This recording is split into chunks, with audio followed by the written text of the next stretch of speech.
Okay, and we should be live in just a couple seconds. Okay.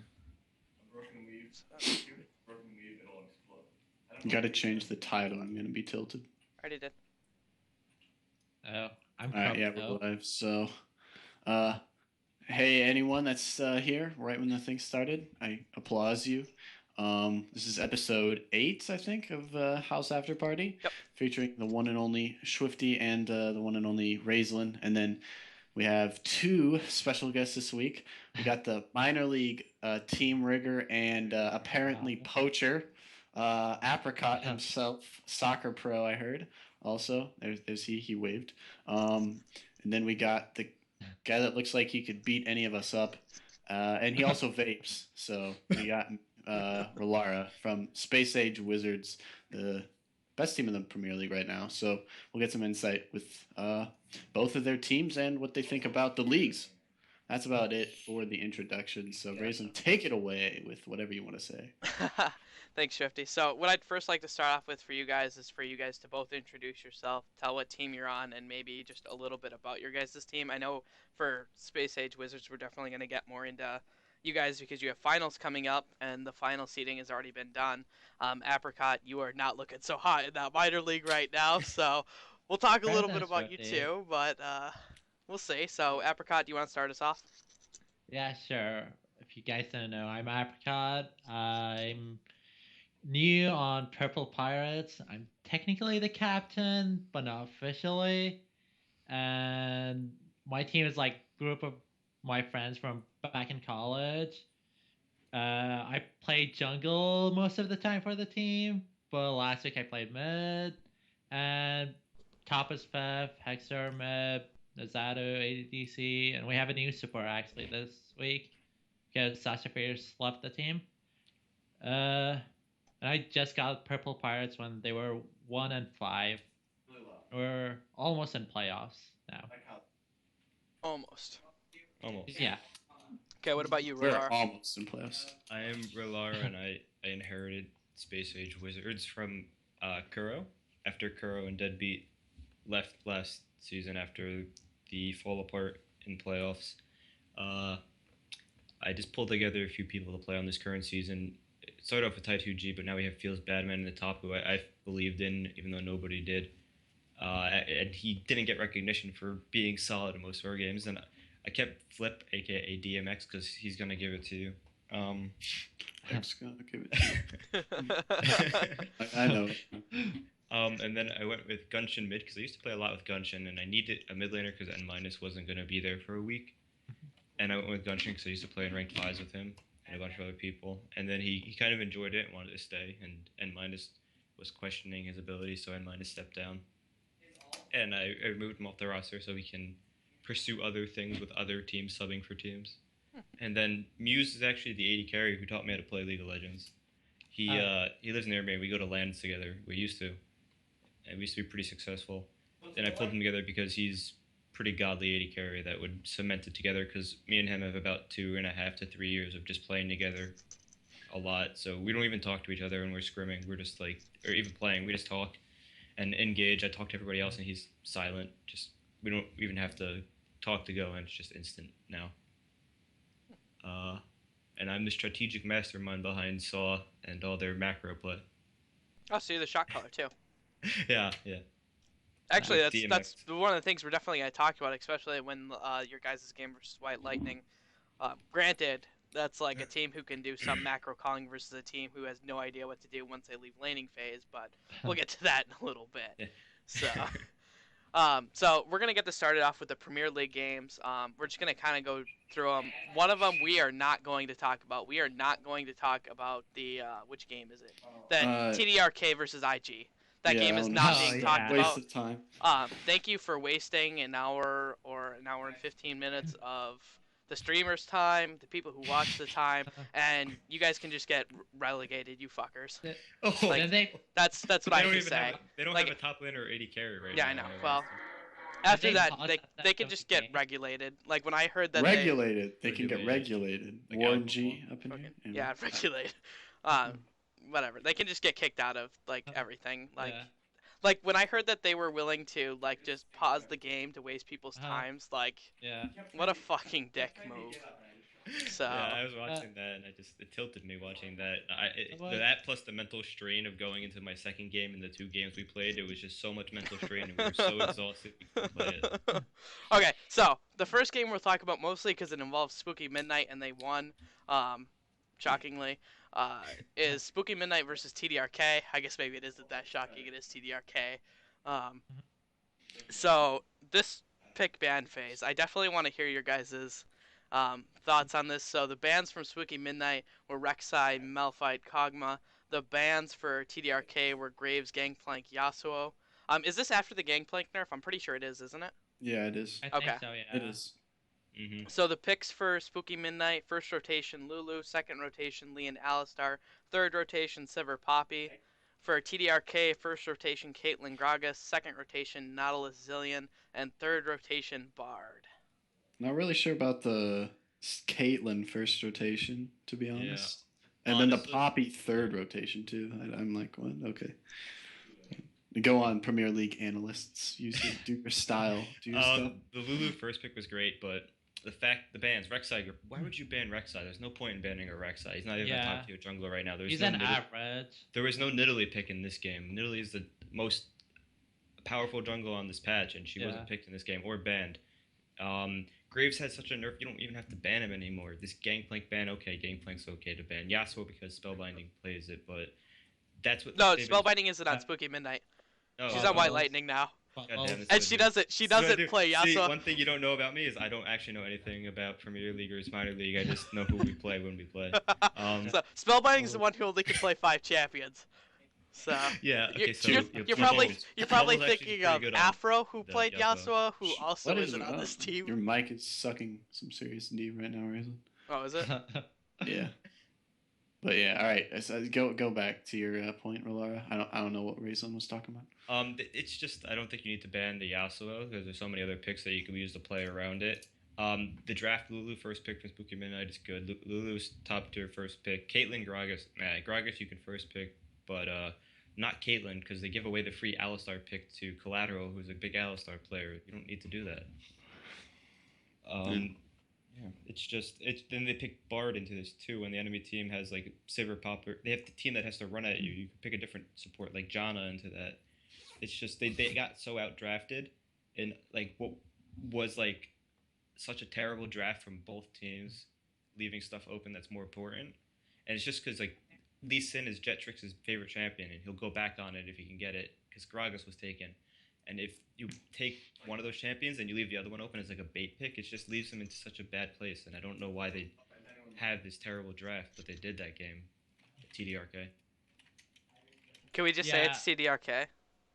Well, I have some inside story from my man Drex. Says that they didn't practice at all, and like half the team didn't really give a fuck if they won or lost, so they just kind of went into the game and drafted champions they wanted to play. So it's really not even worth the time to analyze but either games. Do you know what's funny though is because they did this, they guaranteed that Spooky Midnight wouldn't have to face IG? No, they're not gonna be worried about Oh, yeah. relegation. Relegations. Thank you. Relegations.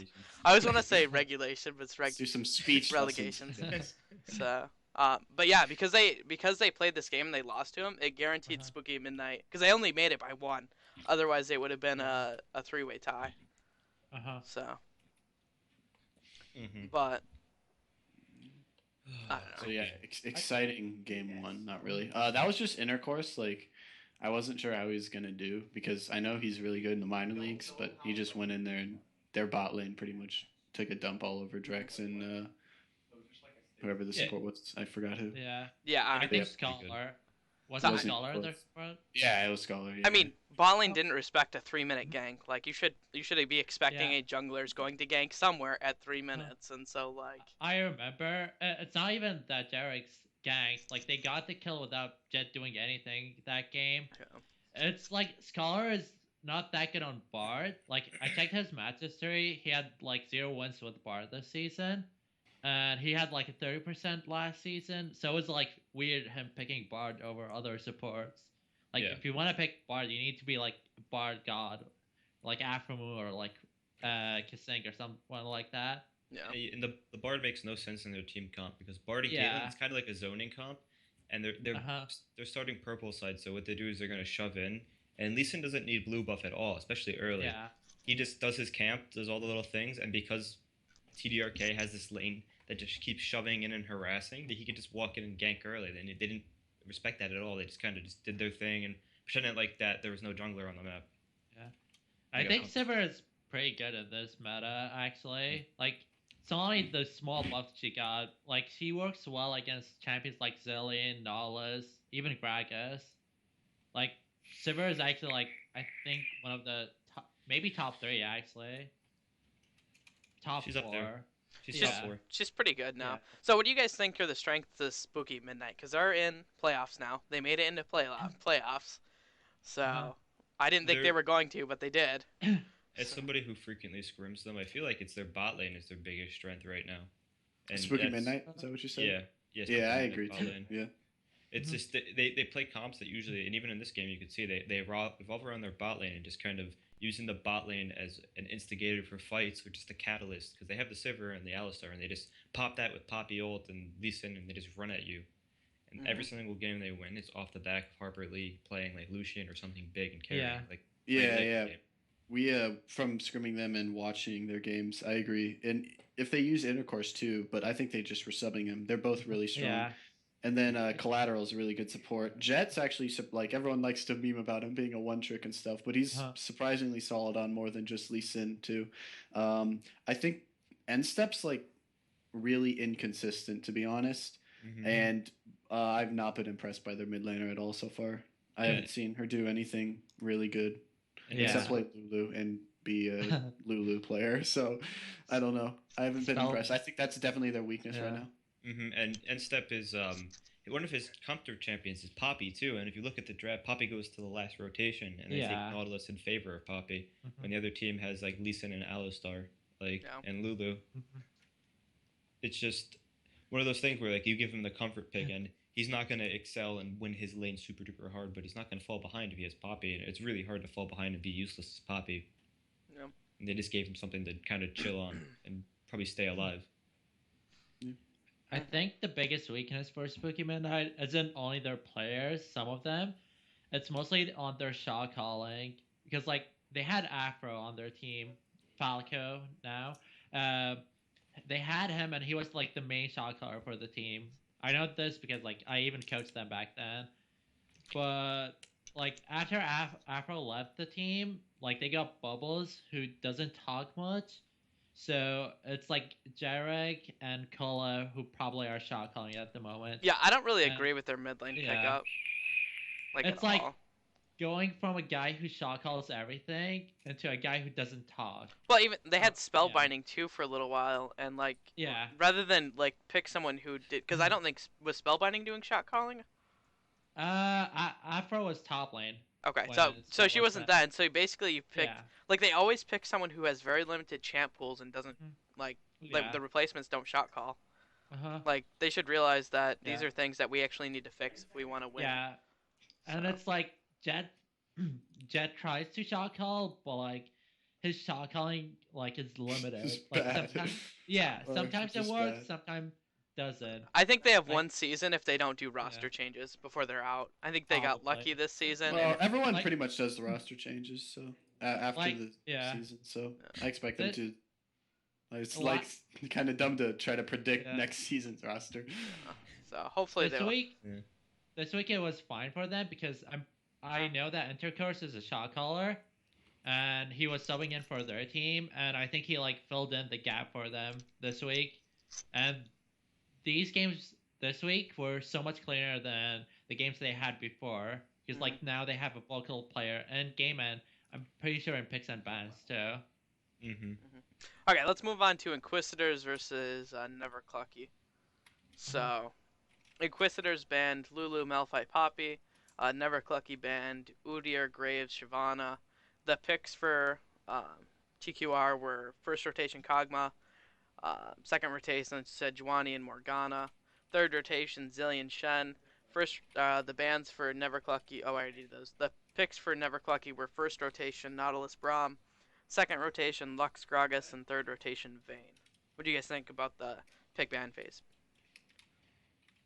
It's like both teams had like kind of identical team comps, where it's like tanks plus like a hyper carry ADC and a mage mid, and it's like on who plays it better.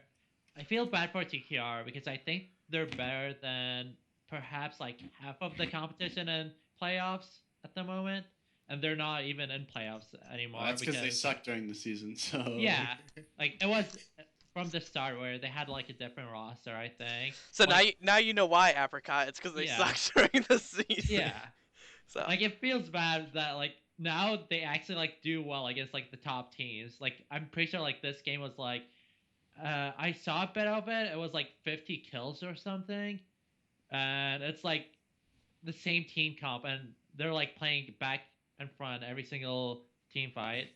It's pretty cool. So, Ralara, what did you think about the Vayne Braum into the Kog'Maw Morgana?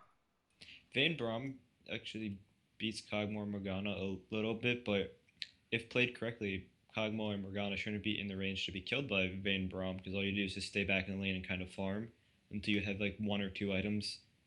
But Vayne kind of dumps on Kog'Maw, and a lot of people look at that as like a counter pick because Kog'Maw is so immobile and he does a lot of percentage HP and just a lot of damage. But if you're just rolling around, he can't get his damage out if you're invisible. And they probably disrespected the pick in this. I don't understand what the first pick Morgana, not the first pick Nautilus is, especially with like champions like Morgana that kind of counter. But it looks like it kind of worked out for them. I think that they both had the hyper carries in the bot lane. I think that Talisman played Vayne way better than whoever TQR's AD carry. Oh, off the top of my head. I Played- don't agree with that because I know that Kog'Maw and Morgana actually shit on their bot lane. Well, all right. What I should have said. I'm just saying, I don't know what game you watched, but they got shit on. I was thinking about this and misspoke. After laning phase is what I meant to say. They lost lane. Yeah, I agree, and that was not good. But sometimes I don't know. There was just a bad lane for them. But after laning phase, when they were behind, he played it much better than Kog'Maw did, which allowed them to come back ahead. I think that Izumi, or however you say his name, the Lux player who got Lux. Yeah, that carry. Yeah. Like, that carry. that kid carried the shit out of his team, and then Gragas did a lot too. It's just like it looks like if you look at Inquisitors, they just had a really bad pick ban phase. Yeah. All their damage is inside the Kog'Maw and Yeah. Zillion's 2 abilities, and they can't do anything beyond that. And they put all their eggs in the Kog'Maw basket, and then the Kog'Maw couldn't do anything against the Braum shield. Braum just soaks the damage. Yep. And then you just have so much pick that if you catch somebody with Gragas, Braum, Nautilus, and Lux, you can blow them up. Kog'Maw can't survive that, and that's Shen and Zillion all blown down. Yep. And there's no damage to be done while the Kog'Maw's reviving. It's just fatal pick ban.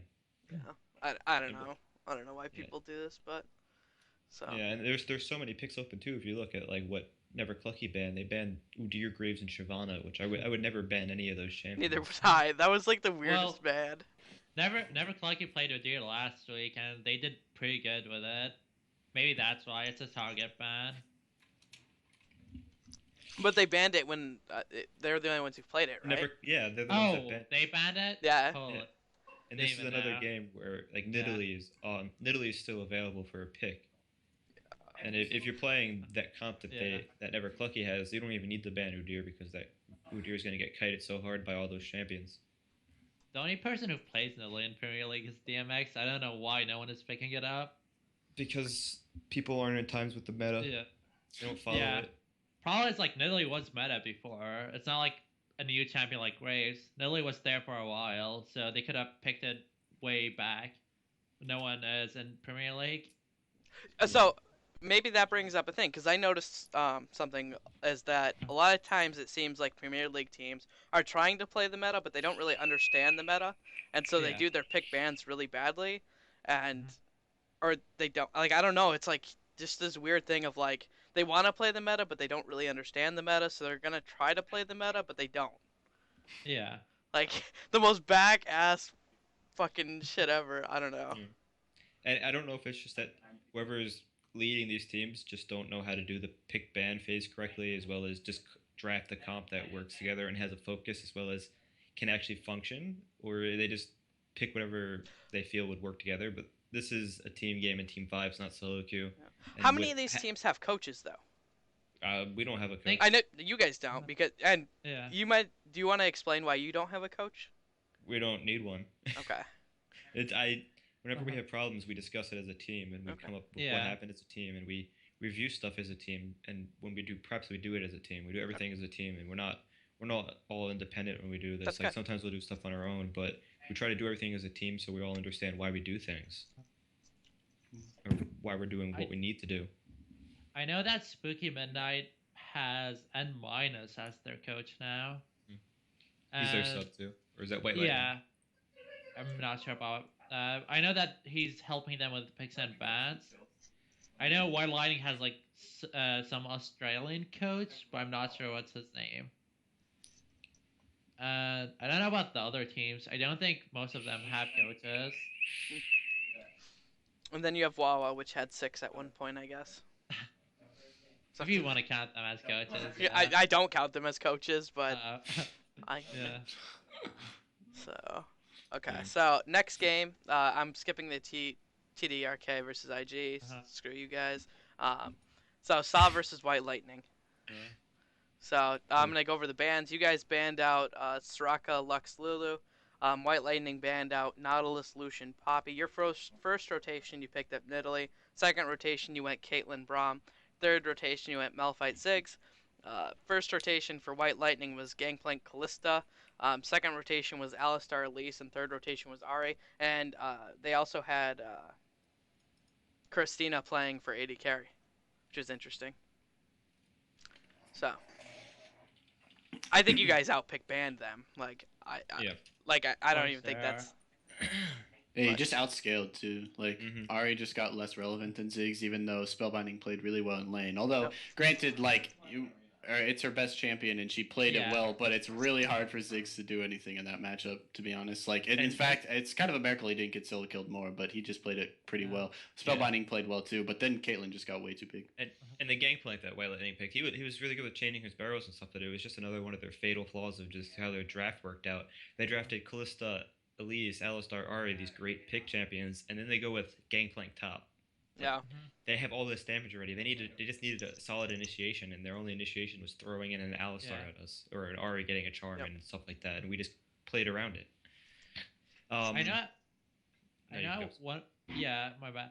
At one point, I think Elcantus on Gangplank was like 100 CS ahead of Super Frank. Like Mhm. that was their only like winning lane the whole game long. I know you guys messed up early game bot lane. Not Yeah, sure we if did. I'm Yeah, we messed up Yeah. early with bot lane a couple times, but Uh-huh. what kept us in the game is just a lot of teams don't play the macro game. Yeah. They get these kills, and then if you notice when we play games, if we die, we try to Uh-huh. make it so we have all of our lanes Yeah. push in our favor because they can't take pressure. And this is part of the macro that we have, where it's literally just me look at the map. I'll go, okay, Frank, go push this lane out, and then join us, or somebody go push this lane out, and Yeah. we'll wait. Yeah. It's just we have all of our lanes set up in this position where if we get a kill, we have these lanes built up, and we play all around these lanes, and we try to emulate what like the pros are playing and what the pros are doing in terms of how they play the map. Like I'll watch like LCS and I'll watch Immortals and I'll see how they play the lane swaps and all this stuff, and we just kind of we mimic it because that's what you have to do. And a lot of teams aren't doing that. Like White Lightning, when they get kills in that game, they couldn't do anything because we had all of our lanes pushing around their towers, and we understood our win conditions better than they understood theirs, and their win conditions was just trying to get onto our damage dealers, and we had this peel that would just stop them from getting Yeah. on us. I saw the match and like Muse was a god in team fighting. Like he didn't even get caught like a single time. Every time you guys team fight against them, you guys like out damaged them. They couldn't get to him. Like you guys build pretty good.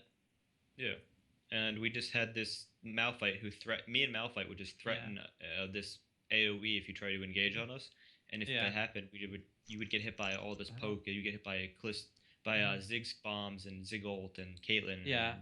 and literally it's just all this damage, and they don't have anybody on their team that would soak that up besides Alistar. Yeah. And there's a few times where we would catch them with Braum Q and just poke them because we have Yeah. 3 range champions, and then we'd pop it, and then Callista would have to pull them, and then they have no way to get on us anymore. Yeah, because like your team comp was all about sieging and poking, and then they lost team fights while you guys had like they had, in my opinion, like a better like all in, but like they didn't play it well in my opinion. Like they could have picked you guys off. Like you guys played it super well. But That I mean, they like could, White Lightning got kills within they were up 3 kills at the early beginning of the game. game, and Yeah, then as soon as that happened, Saw just was like, okay, fuck you guys, we're just gonna group team and out fight. rotate you Yeah, the entire uh-huh. game. Like and Yeah, like I mean, it's something that I've criticized White uh, Lightning for. I think almost every yeah, single week now is that their they do well in lanes almost always. yeah. Like I haven't seen a game yet where their lanes just lose. Like But Spellbinding is winning every single time early game. She Mhm. gets first blood like perhaps every game for her team, but like mid game, nothing happens. Yeah. so There's also the unfortunate thing where they never took advantage of when Gunshin's ult was down. We used Uh-huh. Gunshin's ult to clear like 5, 6 side waves, and then they would just never do Oh. anything. And we had this wave clear that would just stall them off our tower, and they couldn't engage. yeah. It's just a fatal flaw of their draft because they have like this Callista that wanted to like kite us and stuff, but we have nobody on our team that can be kited really that well because we're all really long range. So what do you guys think are White Lightning strengths and weaknesses going into playoffs? If they want to win, they have to play around their bot lane, which is what they usually do. Well, in my opinion, this game is different because Christina was in it. In my opinion, Christina is better than Kiona and more consistent because Christina isn't only like mechanically good. Christina gives like the vocal side of White Lightning. Like he talks so much, and the players on the Yeah, team he does. respect him because he's the team captain. So when he's on the team, I'm pretty sure like from all the Play.tv videos he had of White Lightning last season, he was like shot calling most of them, and that's why like when he plays on the team, they do a bit better than when Kiona is on the team. Mm-hmm. And it's like people underestimate spell binding, but like when your mid laner gets like double banned every single game, someone else needs to step up. But like I don't know why they don't step up other lanes. And they try to play towards their bot lane. If you watch the Yeah. game, if you watch most Premier games, Uh-huh. nobody ever ganks mid lane, top lane. Yeah. It's just because there's like no offense to anybody, but there's all these mediocre top lanes in Premier League who don't carry games. They don't do anything but play top laners who are tanker initiators, utility. Like we let Frank play like Graves so many games, and he carried. He'd get like Baron like stops and whatnot. He'd get kills at Baron and just stall. But like none of these teams let their guys do that. They put them on Malphite, Nautilus, and all these things that really don't. I mean, to be fair, you guys much. put Ty on Malphite, what, 2 games when he played for you? Well, Ty Zone- isn't mechanically good. Zoning Malphite ults?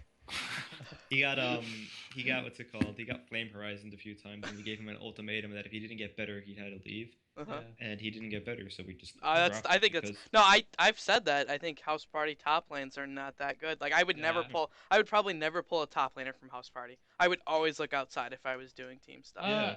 Minor League has pretty decent top laners. Not all of them, but like Yeah. some Ooh. of them are pretty good. No, I agree. I know Syndicate's new top laner is Yep. pretty good. Yeah, he's not from House Party. Yeah. I know, like That's Who what do I'm you saying have is from who House I, Party? fully put annoyed I put my top. I laner as do the not best put top your laner House in Slater up House there Party. anymore. Or in minor league. Nope.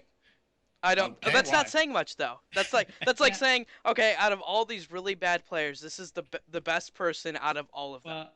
but who Like- are you counting as from House Party? I'm saying, why would you ever take someone from House Party when you can find someone better outside of House Party? Like fairly easy. Yeah, Why do you like think?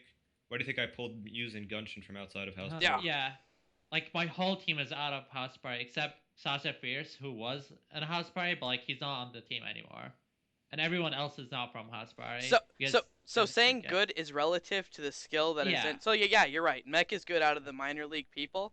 Unless you're counting probably Syndicate's top laner right now, who I think is And way better. Team Dot.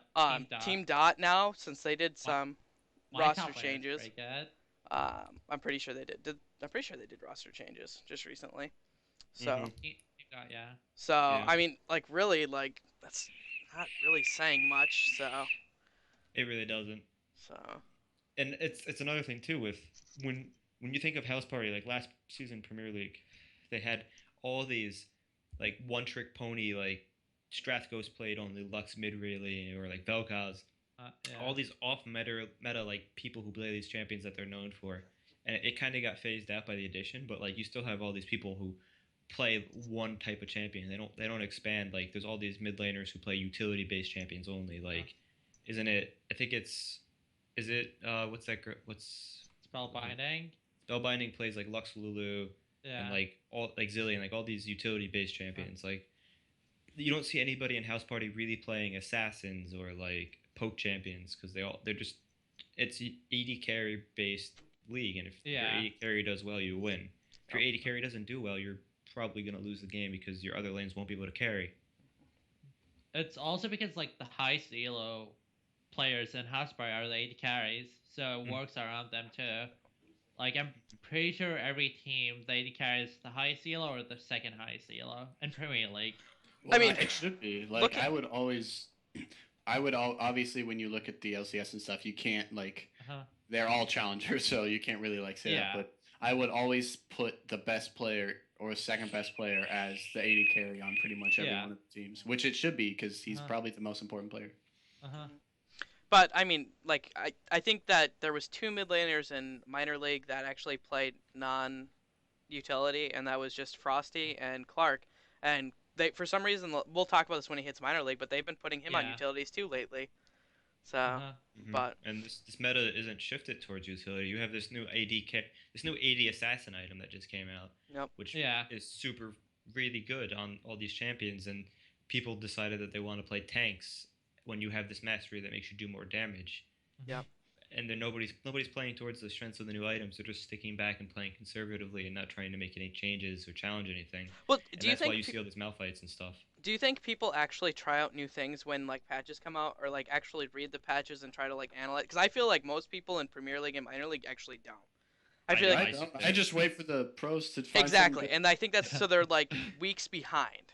We had this Gunshin Ziggs pick for a little bit Yep. underneath our belt because we saw Ziggs get his ult buffed, and we were like, okay, Oh yeah. we could do that. So that's why I said most, because I feel like when Yeah. I look at this pick ban phase right now, from what I've seen, I think Saw has probably the best pick ban phase out of Premier League. So Probably, yeah. I think they probably have the best pick ban. And what it always looks like is that teams are like 2 or 3 weeks behind because they're waiting to see what's being played by pro players, so that way they can copy it. So they're just behind.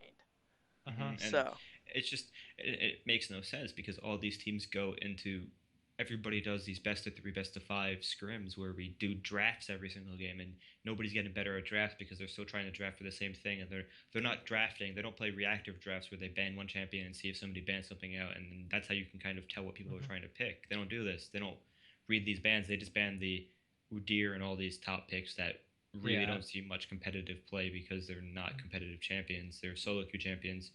Like, I would never play Udyr in a competitive game. Like, okay, that guy in Europe played it like a couple of games trip, but I think he that's played because- it once.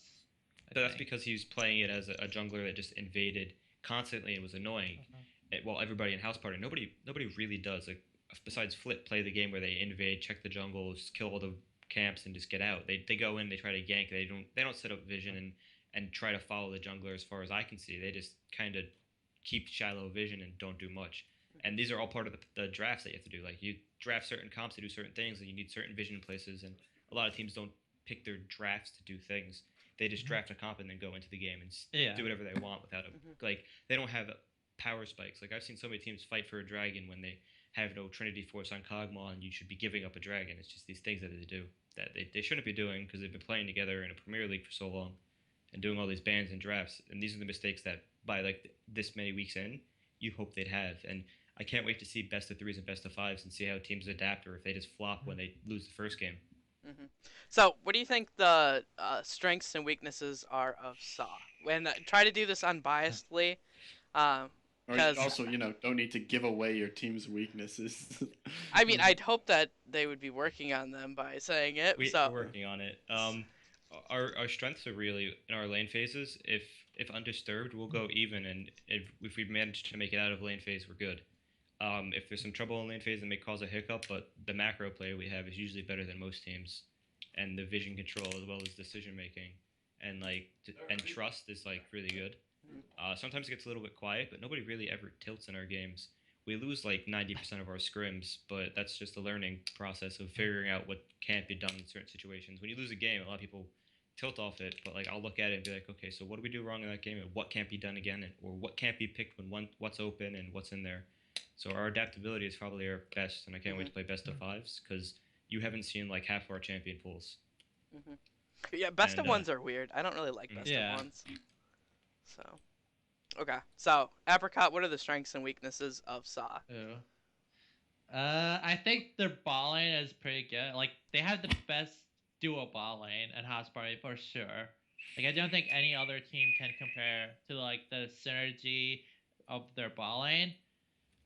I think the weakest might be like it's between Gunshin and Super Frank, but like it's a weakness overall. It's not a weakness in House Party because like in House Party, like they're considered top tier because there's no competition against them. But like, and for example, if they dynamic queue, I think their weakest links are gonna be top because I don't think Super Frank is like that great. Like he's fine, but like he's not top tier. Like he wouldn't 1v9 carry the game. And Gunshin has a weird champion pool. It's not the best, but like House Party, every mid laner has a weird champion. I feel pool. like Gunshin can play a lot more than. Yeah. I mean, I'm willing to Well, bet that Gunshin's champion pool, he can pretty much play almost anything. Correct me if Yeah, I'm it's wrong, like- Ralara, yeah. but based on what I've seen and the way that he theory crafts, I would be highly, highly surprised if he couldn't play almost any mid laner. You'd be highly surprised if we couldn't play every mid laner, AD carry, and support. Basically, banning against us in those areas. Yeah. A lot of teams do, and it just doesn't work out because we have so many options that we can pick and so many champions that do the same thing. And that's a lot of things that teams do is they do like target bans when like target bans are so easily adapted. And with Frank, when I picked Frank up, it was just like you have to pick the lesser of the evils. I had to pick the person who was Yeah. not gonna lose the lane the most, or who wasn't Uh-huh. gonna Yeah, lose. that's what you want I at mean, the top. He had Yeah. Ty Apricot. I mean, you really can't. Where do you go from it's, there? Who's it's gonna better than come out. Tai. Yeah, it's Yeah. better than Tai, which is good. You I want like somebody he who's gonna presses come out R. of lane. I do Yeah, like you want Ty, somebody- though. It's a You nice want somebody guy. who comes out of lane and isn't behind 100 CS or like down kills and won't get solo killed. Like I've seen Ty like get ganked and like pull like off a one and get a kill and like walk away and nobody's like he doesn't die and like he gets out and he'll like stall and he'll do exactly what he does and he listens and he communicates well. And that's what you need. He improves. He picks what we need to and he learns. Yeah. And that's what a lot of people do is they're so stubborn on what they're learning. They'll be like, yeah, I'll learn a new champion, and then they'll play the same one 10 times in a row. Uh-huh. And that's not- I would say I saw Tai hit him off by ult, but I would lie. Okay, so I have a question for you, Ralara. Do you guys think that you have the best bot lane in all of House Party or just Premier League? Whew, that's a tough question. Syndicate's bot lane's pretty good, especially with Naz's ability to play most AD carries. Like they pretty much match us. Harper Lee's a pretty good bot lane with collateral, and the way that Philly plays with Kiona is Philly just sits on Kiona and keeps them alive with supports that play like Soraka and like Janna, just Morgana, just these utilities. So like I'd say we're top 2 in House Party. Maybe match with Naz's because when we scrim them, I don't think we really ever win scrims against them. But like I said, we don't really ever win scrims ever. Like we went into this weekend like negative. We lost like all of our scrims the day before, and everybody was tilted after. And we just went in. We were like, okay, let's play. Yeah, Let's I try watched some now. of them. I watched some of them on Muse's stream because he streamed most of them. Yeah, they don't care. People are like, we could see your Yeah. stream. Like, okay, watch it. Does it help you at all? It's like we've Yeah, lost one game since we've gotten our new top. I lane. actually watch it because I actually learned stuff from it. Like I'm not against you guys, so it's not gonna Yeah. matter. Yeah. Not yet. I don't know. I feel like when people watch scrims, they watch scrims for the wrong reason. Like, Uh-huh. I don't think people actually watch scrims to strategize how to beat people. I think they just watch scrims for the kicks of it. Because they're not looking for things that are patterns. God forbid that people actually look for Yeah. mathematical things that happen all the time. So, I don't know. Yeah. I remember I watched a game where DMX ganked like bot lane, and then he walked into the brush and then stayed there for a minute, and then you guys tried to bait the gank, and then you guys got low, and then he just walked away. Yeah. Then you guys got super angry on him. It was so funny. Okay, so This This is the thing to Quality do. analysis from Aprycot. Let's Yeah. let's Alright, move guys, into you Saw get it now. versus Inquisitors. Did we talk about that yet? No. No, we didn't. Oh my god, I can't wait to talk about this one. This pick bad phase. Oh, made me like cringe. So, Let's Saw's go Karma Udi. Saw's bands were Zillion, Kog'Maw, Soraka. TQR's bands were Poppy, Elise, Malphite. First rotation for Saw is Nidalee. Second rotation is Lucian, Lulu. Third rotation is Azir, Alistar. So now, this is where it gets good. TQR's first rotation is Ezreal, Braum. Their second rotation is Tom, Karma. And their third rotation is Udyr. Protect the Udyr comp, Kappa. Well, I just think like it's Udyr's strength is that he's so fucking annoying, like everywhere on the map. And Karma, I feel like they wanted to pick Karma to help Udyr, I guess. But then if you have him helping Udyr, then you're wasting the split. I just don't get it. Like I mean, I'm not a good theory crafter. I just right click stuff, but it just seems really redundant. They should have like a much more effective mid laner, basically everything. Like, I don't know why. Terrible pick ban by them. Yeah, like once you see Soraka ban, it's like directly they're gonna first pick Nidalee for sure, because Soraka's pretty annoying against Nidalee because he just heals up the poke, and you guys like drafted the same comp, like around the same comp as you guys did last game, where it's like focus on poking and sieging, and you have engaged. Other lanes have like engaged.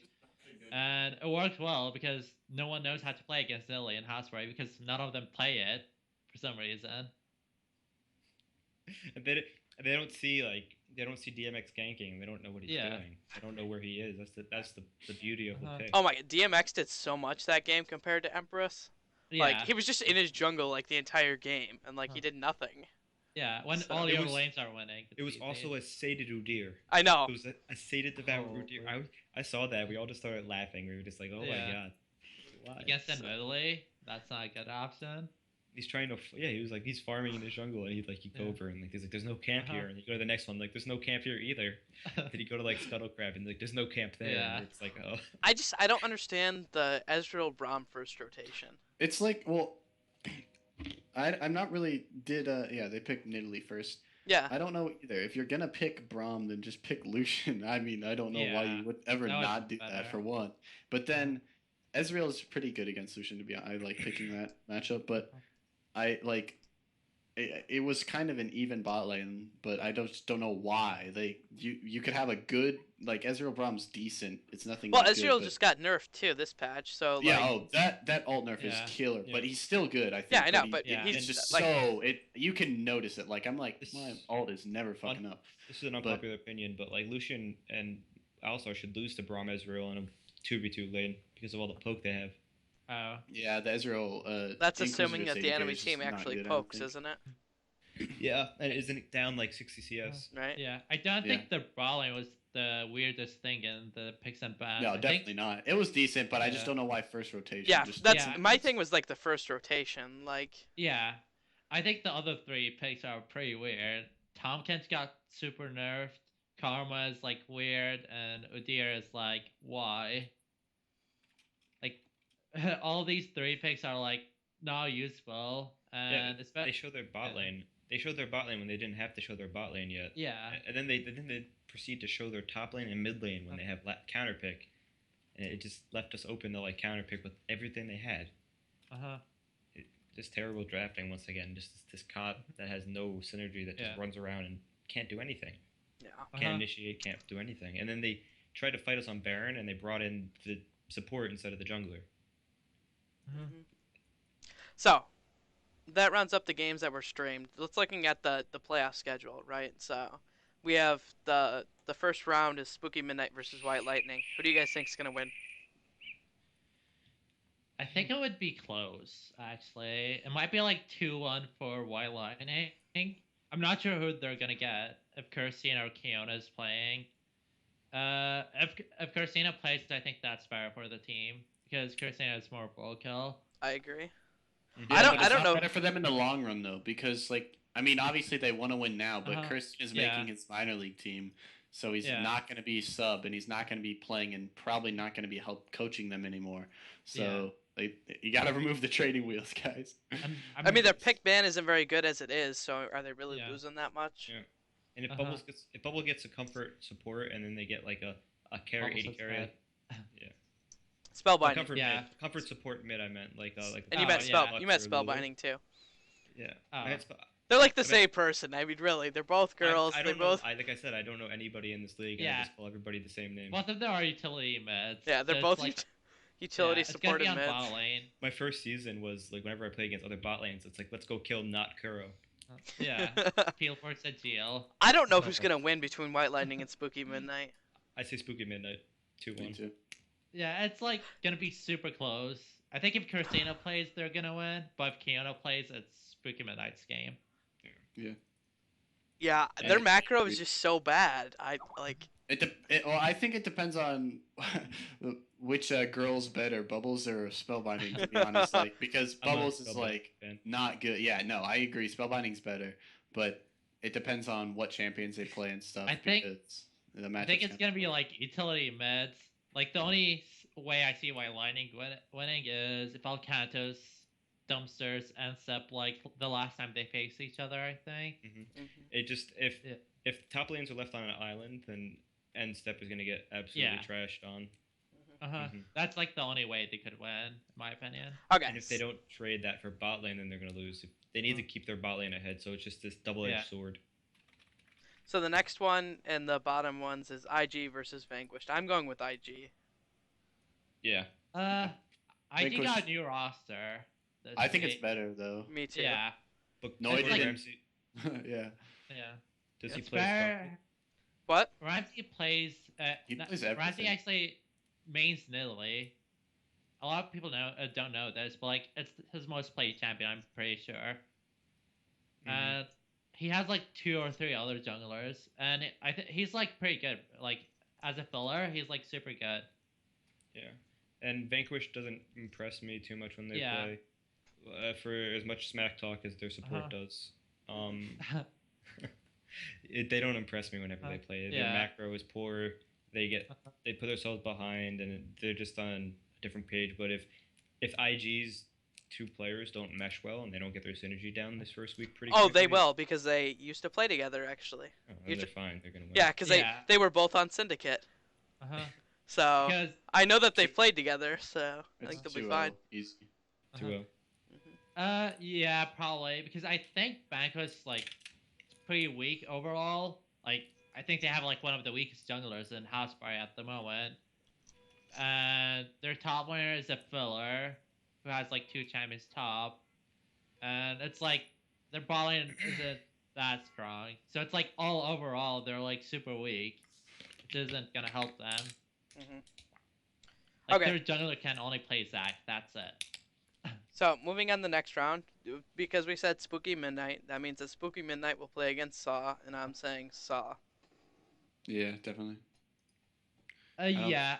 I think they'll probably go 2-1 though. Like Spooky Midnight's like despite being I guess the worst team in playoffs, like theoretically, if you look at the records, I think they're still pretty good. And definitely they've gotten better. So, but 2-1 or 3-0, or 2-1 or 2-0. It's definitely Saldo winning.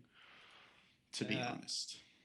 It's like Spooky Midnight has a chance in getting 1 game, but like that's only because like I know that they scrim Saw a lot, if I'm not mistaken. Like you guys scrim a lot, so they know most of your strategies, I think. So it's like they might like catch something and like maybe mimic it or something like that. But I don't see them winning whatsoever. I think Saw is going to the final, 100%. I agree. So then that means Never Clucky versus IG. I'm gonna bet my money on IG because Never Clucky has not been playing well. I wouldn't actually. I think, Because, or yeah, you can go ahead. you can go. No, let guest. You can go first. Come on. All right, thank you. Never Cluck is a group of friends, so that helps them a lot because I know IG have problems with attitude in team. Like people wanted to leave the team, people wanted other people kicked. stuff like that. They got 2 new players now, while Never Clucky has been the same roster for a while. And I don't think Never Clucky lost a single game for a while, except against Saw. That's like the only. Wait, let me check 1 second. Yeah, we beat them, which is why whenever people always Yeah. talk up about them, I never understand it because Yeah, like you guys are the only team that won 2-0 against them. we've had an easy time against them. Yeah, they haven't won a single. They haven't lost a single game in a while though. And it's like IG is like inconsistent, so it's on if they show up or not. Have we seen the new IG roster play yet? No. No, that's the thing. So, and I'm pretty sure that they fixed a lot of those interpersonal issues when those players left or got kicked or whatever you want to say, because I don't really know. Yeah. So I've heard 2 different rumors. So I've heard one rumor that they were forced to leave, one that they left on their own. Come on, chat. Give us the dirty. What happened? I want to know. I heard they wanted to join Purple Pirates. Oh yeah, okay. Well, I heard that you poached them too. So who knows? When 2 people on TeamSpeak have LFT on their team, on their name, that means I can ask them. Okay, that's true. Fair. That's fair. It's true. Guess. So you guys are saying Never Clucky then? Yeah. Yeah. Okay. I think Never Clucky will win too. Okay. So that means Space Saw versus Never Clucky finals. Yeah. Sounds I think about right. Yeah. Yeah. I think it's gonna be a 3-0, even if it's like.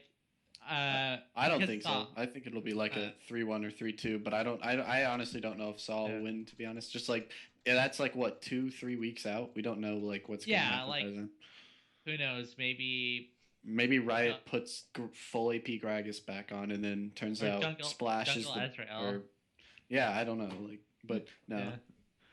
Oh, shit. He's not even drinking and he fell. He fell out of his chair.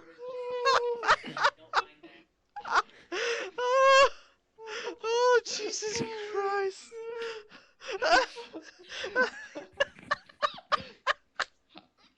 Oh. Oh. Oh. Oh. The view count was up. Oh God, that made my day. Oh. Whew. Okay, so whew. What were we talking about? This moves us on to minor leagues now. That's why Shwifty fell out of his chair. He was trying to hurt himself bad enough not to have to talk about his games in minor league. I thought we did it fine, but okay, go on. So, on the plus note, Shwifty, with the way things are looking, you might actually make the playoffs. Well, I think what we were my team was going over it, and me and Aprycot had an extensive discussion where he was not understanding how records worked. But if we only played 2 games, we played the most games out of any team so far. So if we go 1-1, which is what we're probably gonna do, since we play Purple Pirates and Syndicate, I think. Wait, so, are you guys winning? Are you guys gonna win against Syndicate? Yeah, we're beating Syndicate and losing to no. Hey, Spooky Crime Time we're going against 1-1, them. or else we just can't make it at all, I think. And then if Warriors with their I don't know, falling apart roster currently, and from what I've heard, pretty bad roster. They play 4 games. If they go 0-4, we make it in, and that's looking pretty likely, to be honest. Also, I'm not sure what Purple Pirates does if they go. What they do, I think they play. I don't know. And if Purdue forfeits or shows up and beats teams, it puts a damper on. I don't know. So it's really kind of hard to predict what happens next week. So, but yeah, I don't know. What do you want to talk about? Let's go over the games first. So where are we at? So Blue Milk Freeze versus Spooky Crime Time. Spooky Crime Time actually won this game. Yeah. So let's go over the pick ban phase, which I'm sure Ralara has a lot to say about this. Same. So. Oh yeah, this is this game. Okay. Say that. So. This is the game I stayed awake during. Blue Milk Freeze. Let me do the ban so the chat knows. Yes. Blue Milk Freeze bans out Nautilus, Kog'Maw, Lissandra. Spooky Crime Time bans out Gangplank, Alistar, Callista. I feel like some of these bans are better than the Premier League bans. That's all I'm saying. Is that Oh, especially yeah. that one game where it was really random. So this is where it gets interesting. Blue Milk Freeze picks Fiora first rotation. Second rotation they do Lee Sin and Bard. Third rotation they do Kate and Syndra. So Spooky Crime Time response is first rotation Braum Elise, second rotation Poppy Lucian, and third rotation Lulu. Who wants to go first? Ralara, Apricot. I'll go first because All right. he can go second. Yeah, it's like that. So bans are mediocre. I don't know what the Lissandra ban is, but like I don't know if somebody on that team plays it a lot. But I don't think Lissandra really need to be banned. First pick Fiora, that gives away so much, and I don't think Fiora even needs to be first picked in this situation. Elise, second pick. Where is the Nidalee pick? Come on. Elise isn't a terrible pick into Fiora because Braum pretty much counters Fiora with the auto attacks because she can only parry so much. Lee Bard, that's weird picks because Lee Sin, even though he's always in meta, he's not the strongest jungler open right now. And then they pick like Bard, Kate, Syndra. They have this team comp that is nothing on BMF that like they want to try to get picks, but they also have like people who need to get on somebody and they have no initiation. It's just terrible. And then the counter picks from Spooky Crime Time were like the fact that Lulu got to the last pick. The fact that Lulu took 10 picks to get to is major misstep by both teams. Just terrible. Yeah, the Lulu just combined with Intercourse playing really well and Lulu being a champion really just kind of solo carry or allowed Spooky Crime Time to get back in the game. To be honest, Luminous and I know the top laner Measure was actually doing pretty decent. Or he changed his Yeah. name. I think it feels he took Frank's old name, but he changed his name again. He's doing pretty. He actually did very decent in the top lane. He was even up in CS, but mid lane and jungle, Luminous was playing awful. He was like 0-3 by 8 minutes or something terrible like that. And then Intercourse was winning in CS in the bot lane against no. Actually, he was winning, but then he was down like 60 CS all game. But he was Lucian, so it didn't really matter. But yeah, they just. I don't know. What to say I about felt this like game. that game, like Blue Milk Freeze actually had a lead through 20 minutes, and then they just started mispositioning, and their macro play was awful. Like, I watched this game more than once because I watched it with like Intercourse, who's ladies of Spooky Crime Time, and like there was like a chain effect in this game that made Spooky Crime Time win. It started in bot lane where Fiora was pushing by herself, and then Poppy and Lucian, which was Intercourse, they killed Fiora. Then the enemy team was like, "Oh, they carries bot lane. Let's do Baron." And then they started Baron, and then Poppy had TP, and then they fought. Yeah. And then Blue Milk threw the game there, and then I know Jiggity Jam was on Kaylin, and he tried to use Kaylin's E over the wall, and then he missed, and then he had to use his flash. And then Intercourse did like next fight, yeah. Yeah, and then Intercourse did like a super huge play there, which led into them getting Baron, and then they won the game with Baron. Like Baron was with them the whole game. Then they won in the next 5 minutes. It was like that one ball lane death by Fiora that triggered all this. It's all in the shot calling too. Yeah, fair enough. Mm-hmm. I hated Blue Milk's bans and picks. It felt weird because I know they have a coaching staff because they're one of the sponsored teams in HouseAfterParty. And they picked Lee Sin just because their new jungler is the Lee Sin main. One trick. Yeah, like one trick is another way to say it, but like he plays other stuff. Like he mains Lee Sin and it was open, so he was like, let's pick it. Yeah. Same with mid lane. I'm pretty sure like Dave Mon, who's a sub for them, is like a Cinder main or something. Yeah, but he's played like the last 3 weeks for them, so it's not really fair enough to call him a sub, to be honest. But and I think like me and Jiggity were talking about this. he's like higher ranked, obviously, because he's master and was master last season. But Uh-huh. their Mark Boots, I think their actual mid laner, just Yeah. like brings more in terms of team play to the team. So I guess they were technically worse than they should be, but he's been playing a lot, so it's not really excusable at this point. So And like if you're looking at the items that BMF too, like their Caitlyn had the only items they had when they were down and they lost the fight at Baron. That was absolutely terrible fight I'm watching even right now, where like Lucian just flashed in and killed Syndra and Caitlyn by himself and got a double kill, and then they just get free Baron. Caitlyn had Last Whisperer or Lord Dominic's, whatever that item is, Runans and IE. She had like no damage. I don't know why she went Runan's second item, but they had no damage even though they had like a full pick comp. Yeah. Another thing is even the Lee Sin had weird items. He had like Spirit Visage, and I'm not sure what he built, but like it was weird. Like he could have built Lockhead, which would have been so much useful. He's building a Dead Man's right now, it looks like. I'm pretty sure he had Spirit Visage and Tenacity Boots. Yeah. But I forgot what else. It was weird. And looking at it, it's like 28 minutes in, and like the mid laner and the jungler for BMF don't even have their boots finished. Yeah. It's just so many like misplays individually and like on a team. I would want to give credit to Measure that game. His Poppy was actually good. Like I was surprised. Isn't that like the only champion he plays? I thought he was like a Lulu one trick. Yeah, he plays a lot of Lulu too. I've seen a lot of Poppy though. Yeah, which was weird because I know Impaled is a Poppy main, like a DP main, but like Poppy is his second pick. And they had first pick, but they picked Fiora instead of Poppy. Like if they picked Poppy there, I think that would have been perfect for Blue Milk. Yeah, that would have been their engage and disengage that they needed. Yeah, and that's a takeaway from Spooky Crime Time.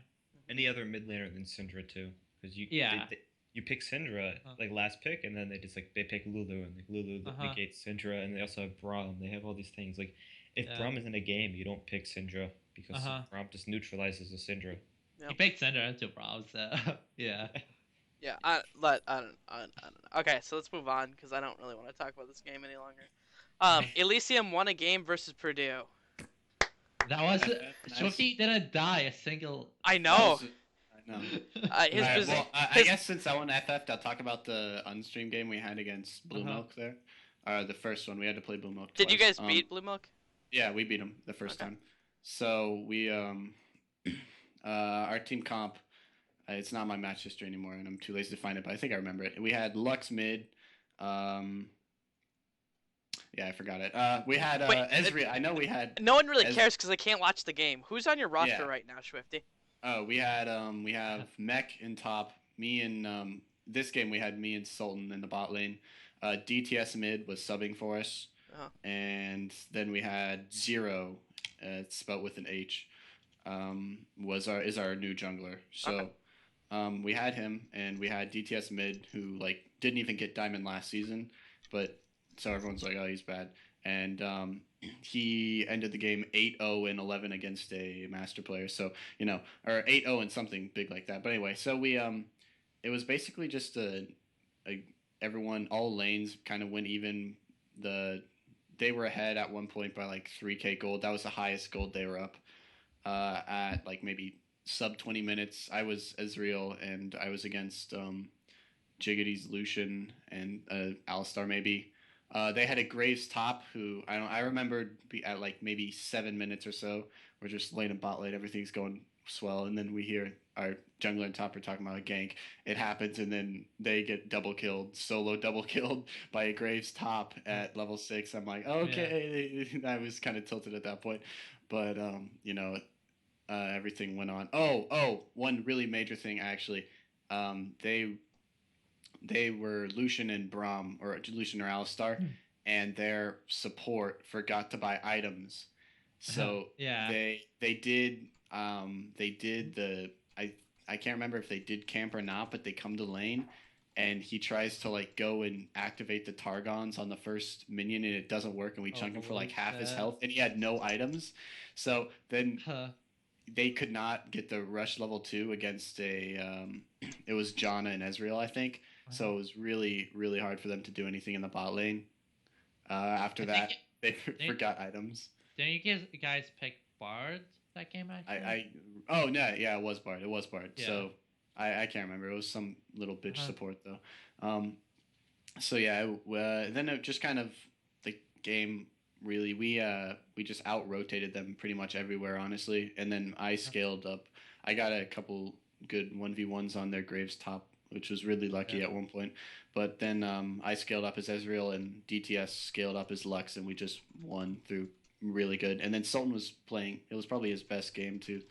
He's played in a while though, and especially on Bard, who he hasn't performed on in the past, but he played really well. So I don't know, we just won. It was a really long game though because we didn't want to throw like the Elysium way, so we just kind of outplayed them in the first game.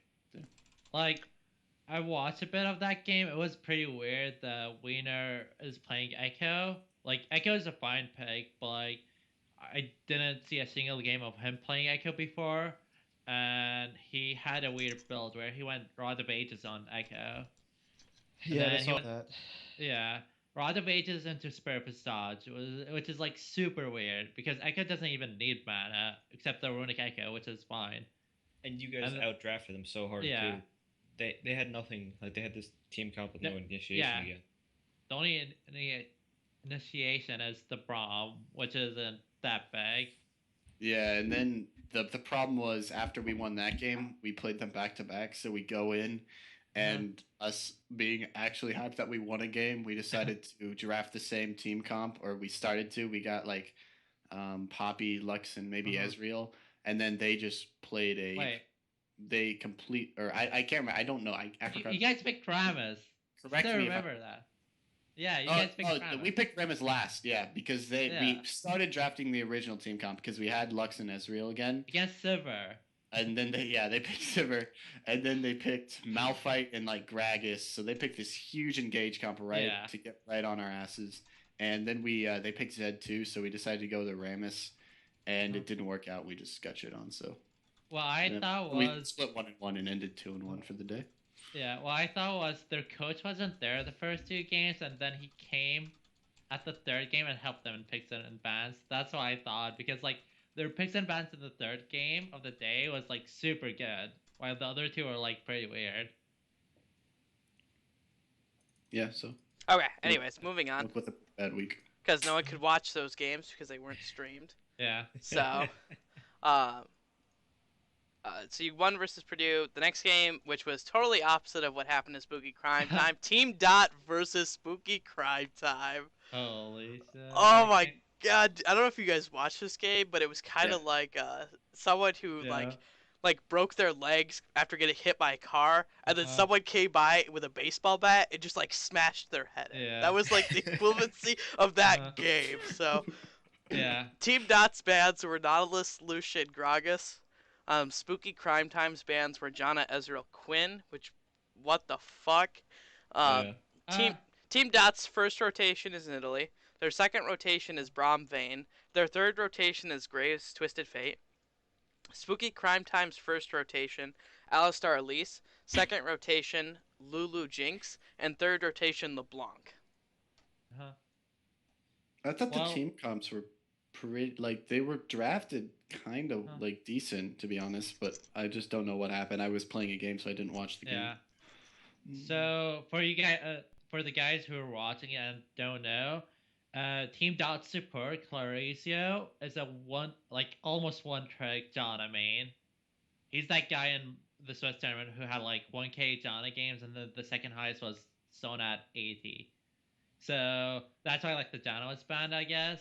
Then Quinn Sebi, who's the middle laner of Team Dot, is like spamming Quinn, and it was like super good. Like I watched some of his games because like my mid laner slash jungler Hexar like knows him, so he told me about it.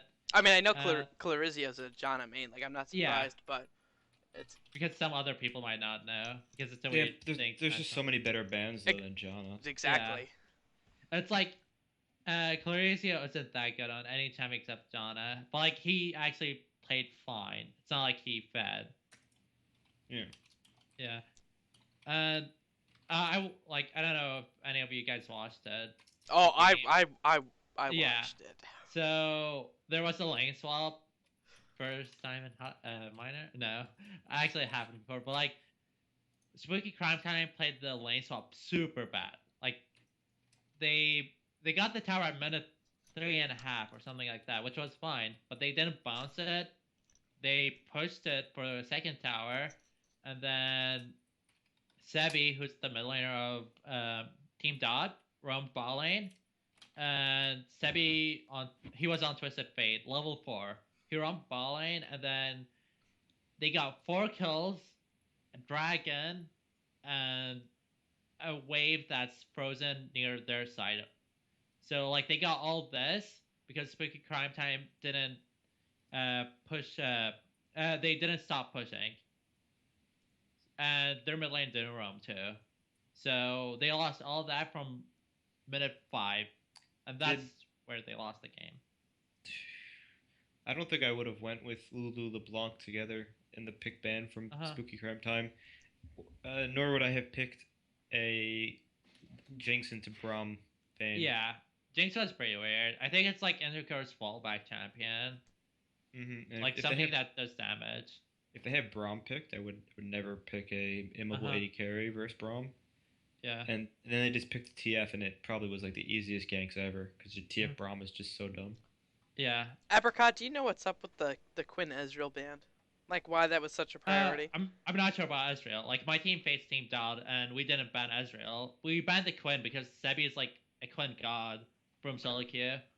I'm not sure how they knew, but like my team knew because my jungler played against him a few times. It just I don't know. Yeah, the Ezreal is weird because Ezreal got nerfed this patch too. Yeah. Yeah. So yeah, that game. If you want to watch a game where lots of people like die, like a horror film, and you're always telling people don't run away from the group. That's probably the game to watch. Like it's like don't leave the group. Don't leave the. Nope, I'm going off, and then they're dead. Yeah. It's the nightmares of playing against like Twisted Fate and Nocturne. You're just like don't leave the group. Yeah. Darkness. You're like oh god, stay together. Twisted Nightmares Fate of League of level Legends, 4. where Freddy Krueger comes out to kill you. Sebi is pretty good. Like I think he's one of the best mid laners and HouseAfterParty in general, not only minor league. Like he roamed so much. Like he was behind 20 CS, but like he roamed like 3 times in laning phase. And in my opinion, like his roam and whoever is shot calling for Team Dot was guy who carried them. And like if you want to watch the game, it's not gonna take you that much. It's 17 minutes only. So yeah. So okay, let's move on. So then there was Purple Pirates versus Team Dot, which I'm sure Apricot, you are excited to talk about this game. Yeah. So you guys banned out Quinn, Malphite, Janna, again with the Clarizio Janna ban. Yeah, Quinn and Janna are similar to them. Yep, We scouted them. Team Dot banned out Nautilus, Graves, Ezreal. Your guys' pick first rotation was Gragas, your second rotation was Alistar Vayne, and your third rotation was Fiora Zillion. Their first rotation was Braum Lucian, second rotation Elise Zed, and third rotation Lissandra. Like let's talk about that mid lane, Apricot. Yeah, that's wait, okay, why'd you guys pick Zillion into Zed? Well, our mid laner doesn't have a good champion pool.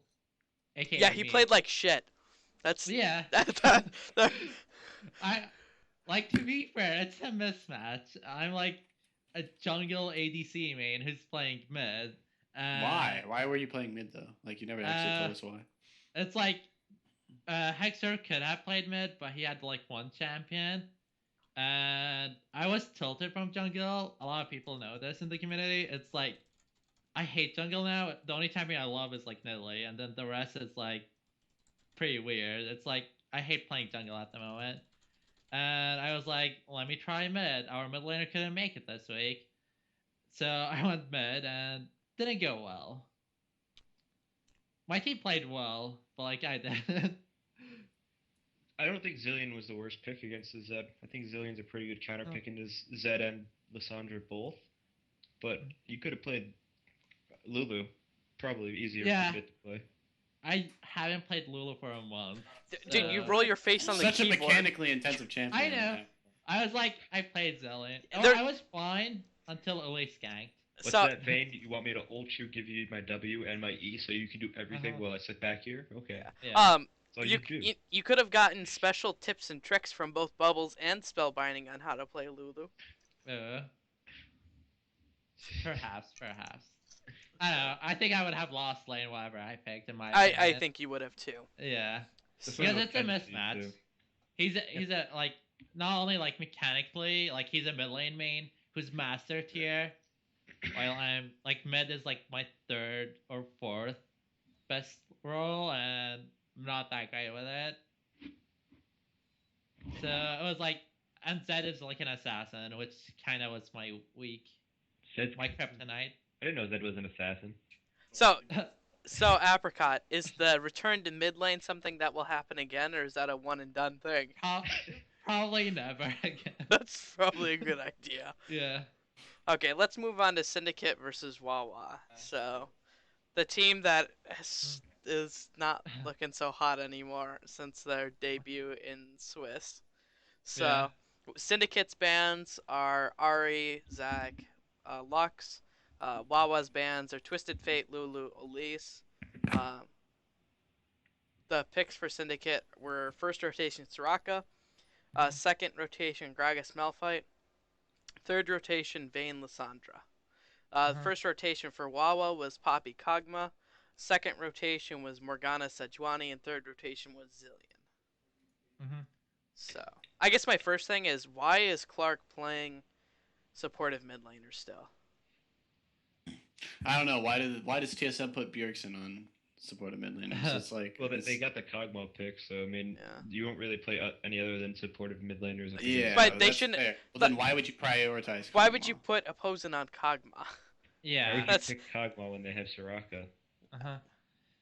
It's So- like, what? It's like Clark doesn't have the best champion pool, and Syndicate like focused Clark so much that game. They double banned him, and there was so many ganks against him, and it's like they tried their best to deny Clark because he's the only, other than Galzern, I think he's the only good player on the team. Like, I don't think their balling is good. I think don't they're know. like, yeah, I think they're even worse than Shwifty. Like, that's how bad they are. Mm-hmm. Yeah. And Well, I don't. The Morgana pick, I don't understand that Morgana Yeah. pick. Because, like, Yeah, Alistar's Soraka. open, Janna's open, you have Uh-huh. Kog'Maw. Soraka already gives. If you're playing up against a Soraka, you just concede the lane and farm. You don't try to trade. Yeah. The only time you can do that is if you just take Alistar and you flash on Soraka or one of their other people and you just knock them in and hope that because you have this Kog'Maw that your Sejuani camps you, but they have Soraka. Like, you can't lose lane. Just pick any AD carry you want and just sit in lane and farm and just you play the puppet master. You let your AD carry 1v2 while you sit back 5 minion waves behind and just heal and never die. I hate Soraka. Yeah, and another thing is like, they first picked Soraka, but in my opinion, if they first picked Zillion, that would have been perfect. Like, a perfect pick and ban. Because That's. Oh, God, finish up. oh yeah, so Alex and Theo, if you guys don't know, is like Zillion god. Like, he plays a lot of Zillion, gets banned against him every in-house, stuff like that. And Zillion is, like, Clark has specific champion pool, which is Ahri, Lux, Zillion. Then, like, he doesn't have anything else after that. So, like, if they picked Zillion first pick, which they first picked the support anyways, they could have taken away everything that Clark plays. He would have played even worse than this. I mean, I don't know. And they just have this team comp that has the ability to isolate one person. Yeah. So you isolate one person, and then Zillion goes down, and then all of a sudden, obviously you're going to isolate the Kog'Maw, and now there's no damage to come out, and you can't peel back, and you have to hope that you time the Zillion bombs with like Poppy ult and like Sejuani. Like, they could have won that game. They have like this. Everybody on their team has like AOE CC that they can just lock down the enemy team, and they never got on the Soraka in this game. So what do you guys think about Sejuani being picked up? Because personally, I think Sejuani should not be played, but that's... Yeah. He's It's like, glorious. yeah, it's just because Galzern is there. Galzern likes those tanky junglers. No, someone in He's Premier with us League a picked it while. too. I am Really? almost positive. Yeah, they did. It's a terrible pick. It hasn't Yeah. had any buffs, and there's no reason to be picking it back up again. Like for Galzern, it worked because he's actually like it's his main champion, and he got double kill balling on Alex and Naz, and it worked for him. But like for the team, it didn't work well. Like all the members of the team were behind, so he couldn't do anything. And Naz and his team, like, they just play this super aggressive game where you can't respond because every lane is just shoved up and needs help. Yeah. And then they just pressure whatever lane they have their jungle vision opposite of, because they know where the jungler is, so they just pressure the lane without the jungler. Yep. And they just, that's what I think, but I'm not sure. I haven't played them enough to analyze them. But, like, they just play this super aggressive comp that nobody responds to because nobody can respond to. They're just significantly better than most people at what they do, and they just keep their snowballing their aggressive behavior, and they repeat their ganks. They're one of those teams that ganks and puts pressure down and actually successfully ganks when they do it. Yeah, their new jungler seems like if you asked me this 2 weeks ago, I would say Bladed is super good, but this jungler actually made Bladed look not that great anymore. Because like this jungler pressures so much more. He counter jungled. He helped everyone in his team do so much better because of all this like pressure he did in the game. And this is on Gragas. This is not on Nidalee or Elise where he can like early wave player and do pressure. Yeah. Like, yeah. Yep. I think that, I don't know. So we can get into the standings right now. So right now, there's one more week of minor leagues, but I don't think it's going to change so much for the top 3 teams. Actually, it might. I think Team Dot will beat Blue Milk. Yeah. But I mean, the top 3 are going to still be in the top 3 is what I'm saying. Yeah. So I don't. There's a chance for Spooky Crime Time to tie it up with Blue Milk Freeze, and they would play a tiebreaker for 3rd place. And it's up to, because Blue Milk is facing like a pretty hard week. They're facing Team Dot twice, and I think against Syndicate, but I'm not sure. Yeah. Yeah, so it's like pretty hard week for them. While Spooky Crime Time has an easy week. Okay, so maybe do you think I don't think the top 4 will change then? Yeah. Okay, so right now Syndicate's in first with 10-1. I don't foresee that changing. Yeah. Blue Milk Freeze is 8-3. I guess if they're weak, it depends on how they play against Team Dot. I think they can go 1-1 versus Team Dot, but I'm not totally sure. Yeah, I kind of want to watch that game if I can. But I think Team Dot is 7-4. I think Team Dot has a really good chance of hitting second. Yeah. Their new roster is super good. They replaced top and mid, and they had an ADC sub last week. Who actually played better than their old ADC. Spooky Crime Time is 5-6. I think that they will be in top 4. Wawa right now is 4-6, but I foresee Wawa dropping towards, especially with the issues they're having with rosters right now, dropping very low. Purple Pirates is 4-7. I don't even 1, 2, 3, 4. I got the roster when it was 1-5. That's true. I don't know what's gonna happen with Purple Pirates or Elysium. I think with Wawa dropping, I think you actually both might actually make the playoffs, considering Purdue dropped out and Wawa's having issues, which is a little fucking weird. Even if Wawa doesn't have issues, them losing Clark actually make. Well, that's what I mean. Is like their roster issues right now. Oh, okay. So it's like they have 4 games this week, and we got against 2. Let me just check quickly. It's like, I don't know if you ever play mid lane again, Apricot. You're probably not going to win it. No, probably I'm not playing mid, and my roster is actually better this week than last week also. Well, always against Spooky Crime Time, which actually and Team Dot. So those are like 2 of the games, and they have like 2 other games. It's like they have 4 games. They can't practice for all of them. That's true. Especially with Clark leaving the team, that's like even worse for them. Yeah, Clark was the only reason they were like good.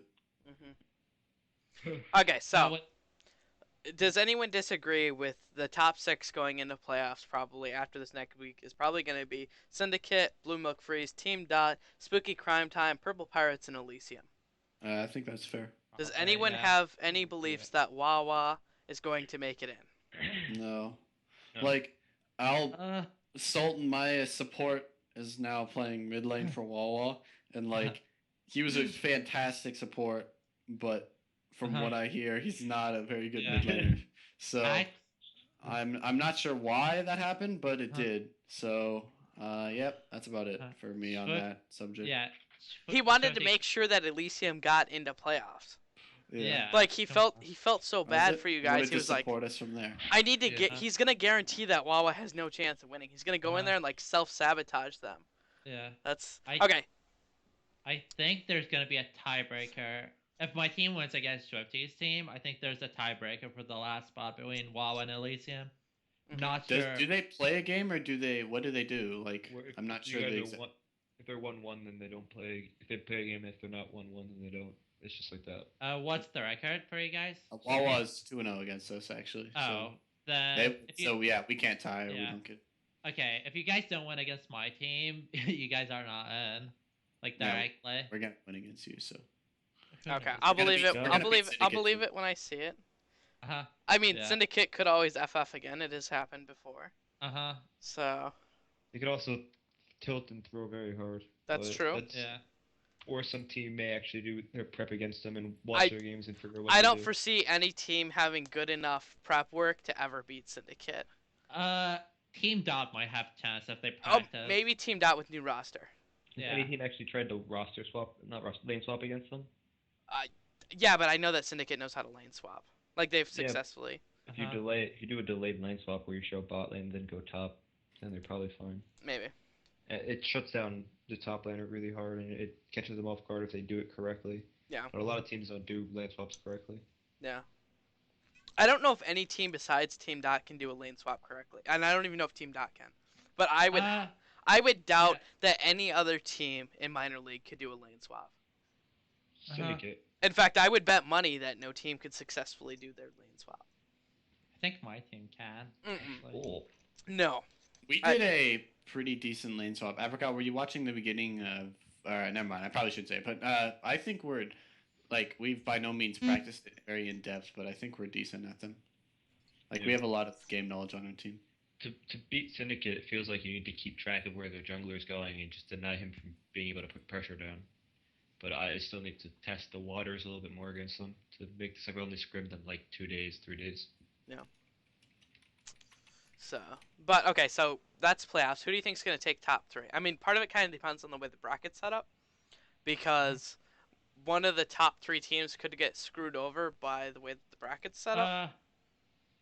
I checked through all the stuff and I saw that like if there's a tiebreaker, like if there's no upsets and like if Shwifty doesn't beat Syndicate or Purdue shows up, it's gonna be a tiebreaker between.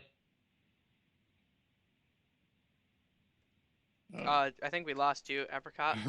Wow, it was That's right. intense. I wanted to hear who the tiebreaker was between. I know. I'm so sad we got let down. Do you have a Logitech headset, Apricot? I bet you he does. I bet he has the same headset as me. I think me and him have the same headset. So, Wow. All right. Well, Wow. Apricot quality Hello? in depth. yeah, we can Yeah, hear you. Yeah, there. Yeah, so I don't know where I got caught off, but like it's gonna be a tiebreaker between Blue Milk and Spooky Crime Time, and whoever wins the tiebreaker is gonna be in the group with Syndicate, and whoever loses is with Team Dot. So it's on who wants to sandbag their playoffs to face whichever team they want. It's not worth sandbagging to. Yeah, it's like you pick who you want to face, Syndicate or Team Dot. I don't know which one is scarier, actually. Well, Syndicate probably. I will go Who and knows? say it. Yeah. Syndicate, but you Uh-huh. don't know that if you beat them one time, you don't know what would happen because they never lost a game, so they don't.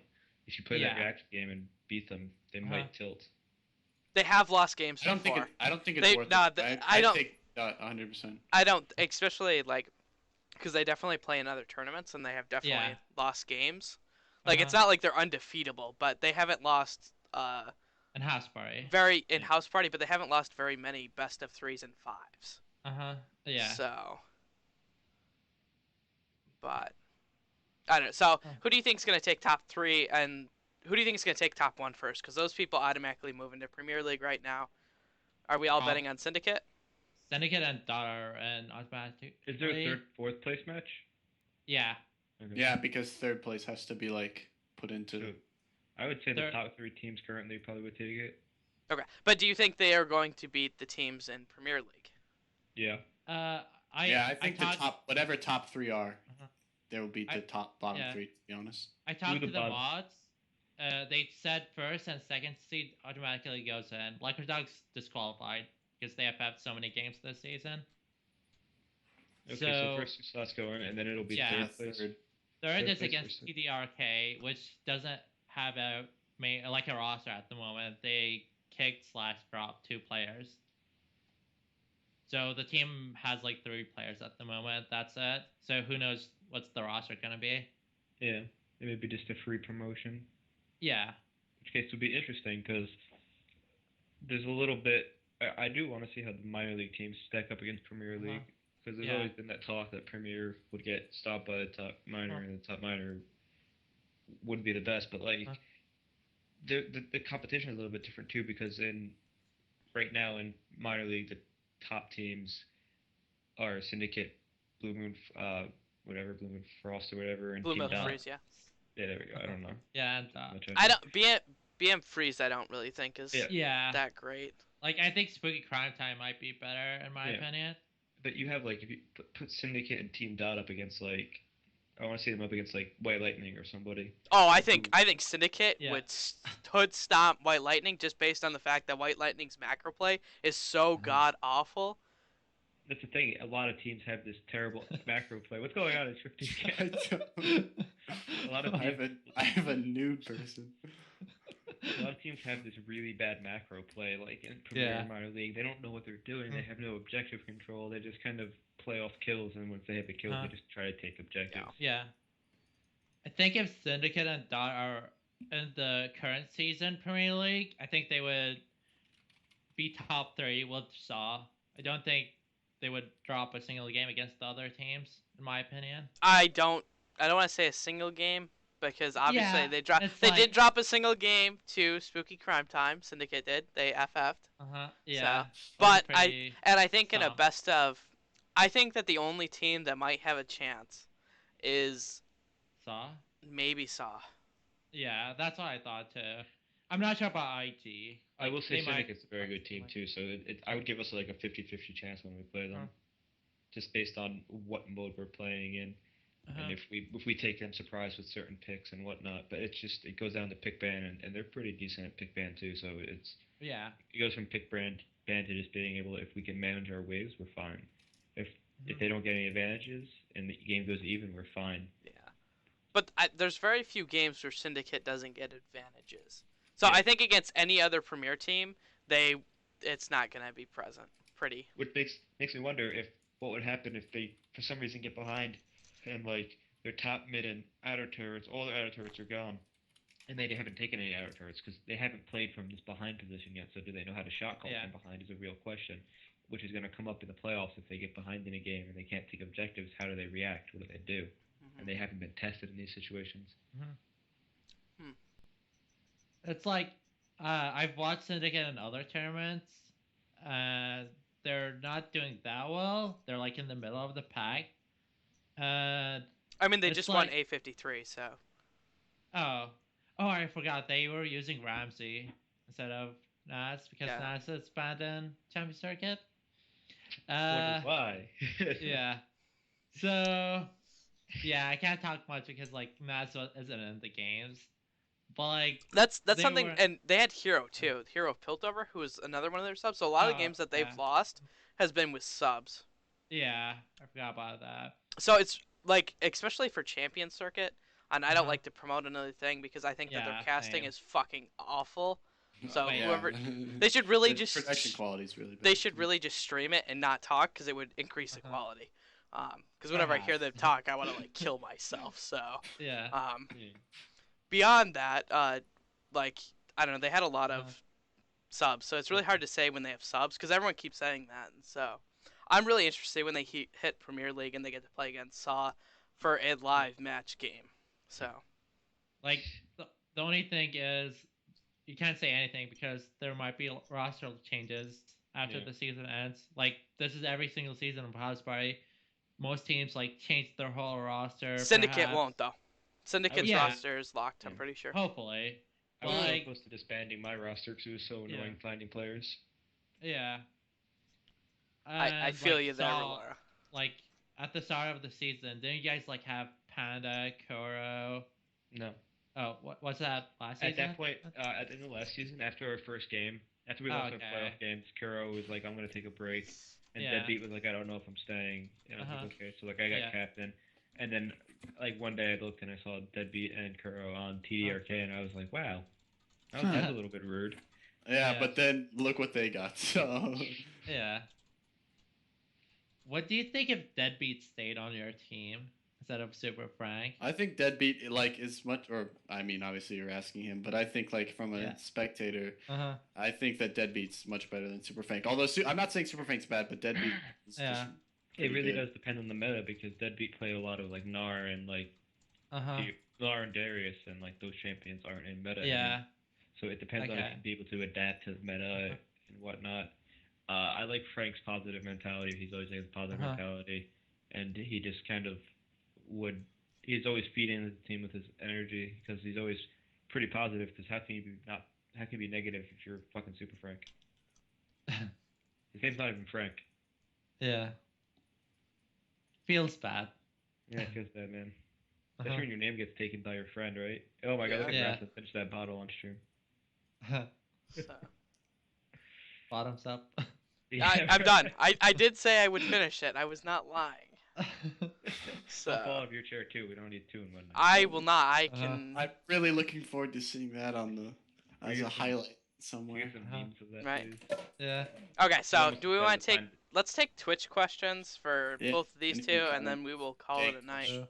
Unless you have other things you guys want to talk about. So, Ralara has slowly fallen lower and lower in his chair. So. That's what I do when I play. Like if I'm playing and I'm not paying attention, I'll be like playing like this, like with my feet up, right in the T-bar. I'm like, wait, this is hurting my eyes. Back. No, you had it right. You had it right, Aprycot. I've got a trusty Poro. I run in backwards, so trusty Poro to keep me company while I play. Oh damn. Okay, we got. People keep all right. Wyndon wants this one. People keep telling me to switch promotions to top 4, bottom 4. Convince me. I guess I'll start there. Just like simple.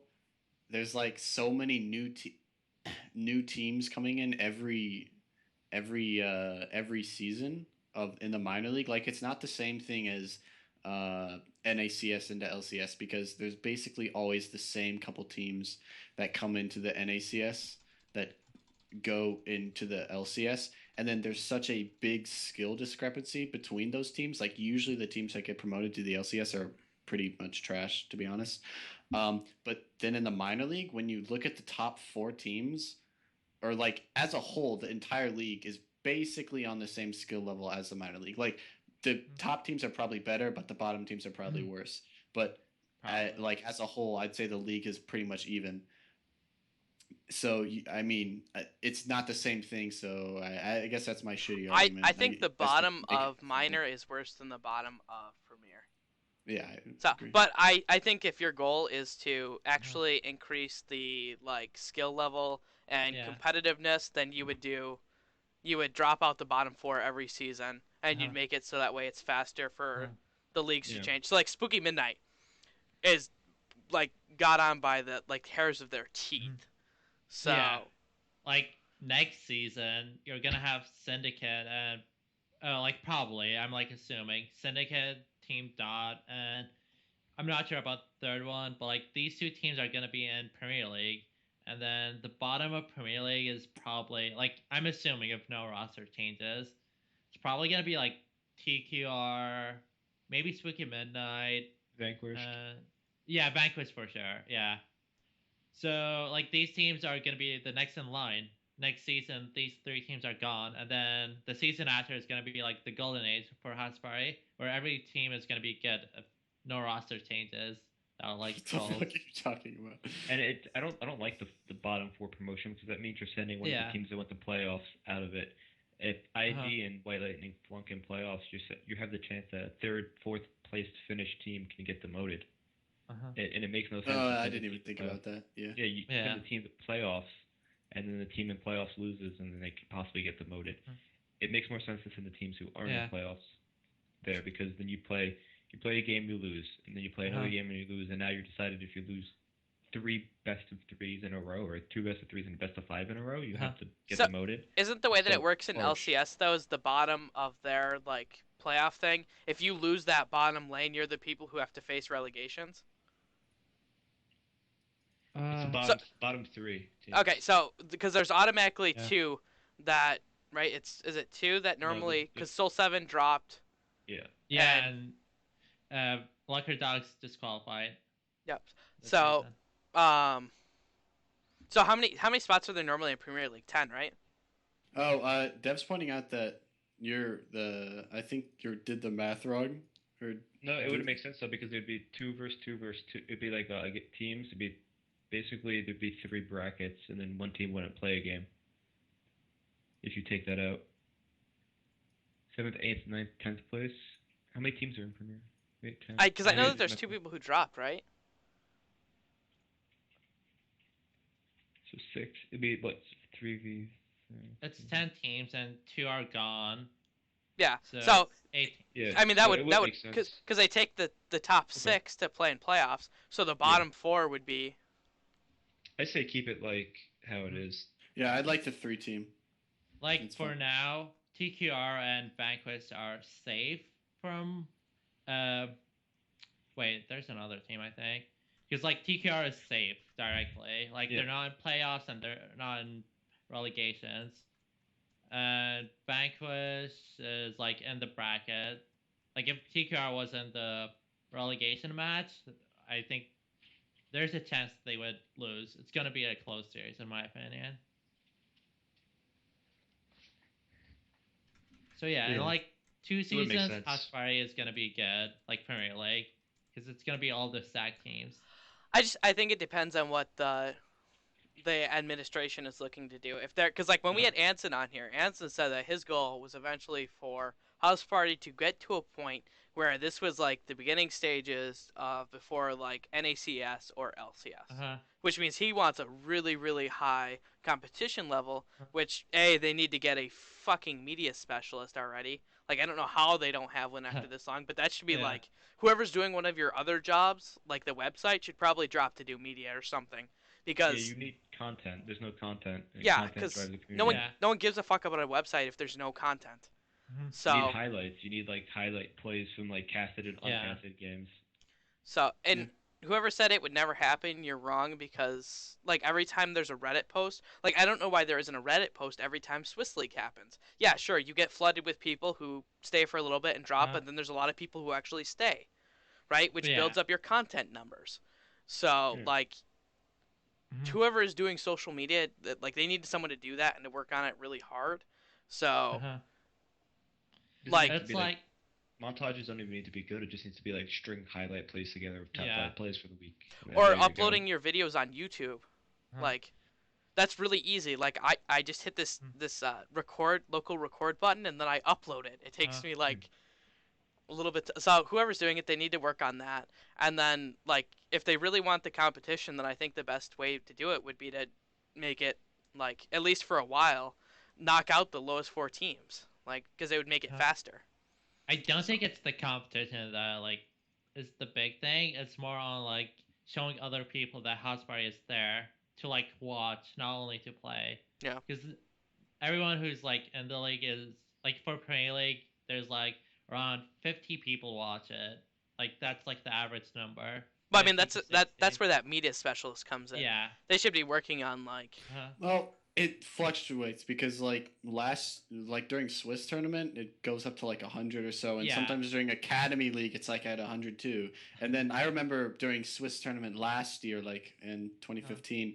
But when I first came in, it was at like 250 at one point. So it's really just like depends on what happens.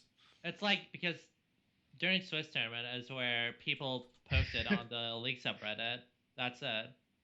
And they don't do that regularly where you can. And like people can tell their friends, hey, I'm playing this game, watch me.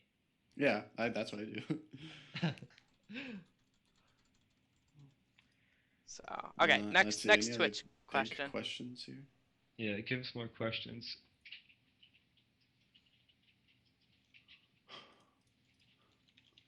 I'm trying to scroll back up here. People, Ralara and Dev with math took up the whole Twitch chat. Math. Dude, I love math. Alright, just some dumb trolled questions here. Why do mid laners in PL suck so much? It's because everybody in PL sucks a lot. Fair Nice. enough. Yeah. None of you are in PL, so nobody should What take it share that way. does Apricot with? What share does Shwifty have? It's actually it's a really shitty chair. I don't know if you can Holy- see I it. used to It's have that one. I was like 10. made from like I'm gonna invest in a gaming chair to be Holy. honest because I hate this chair. But What are you So- most excited to see in playoffs?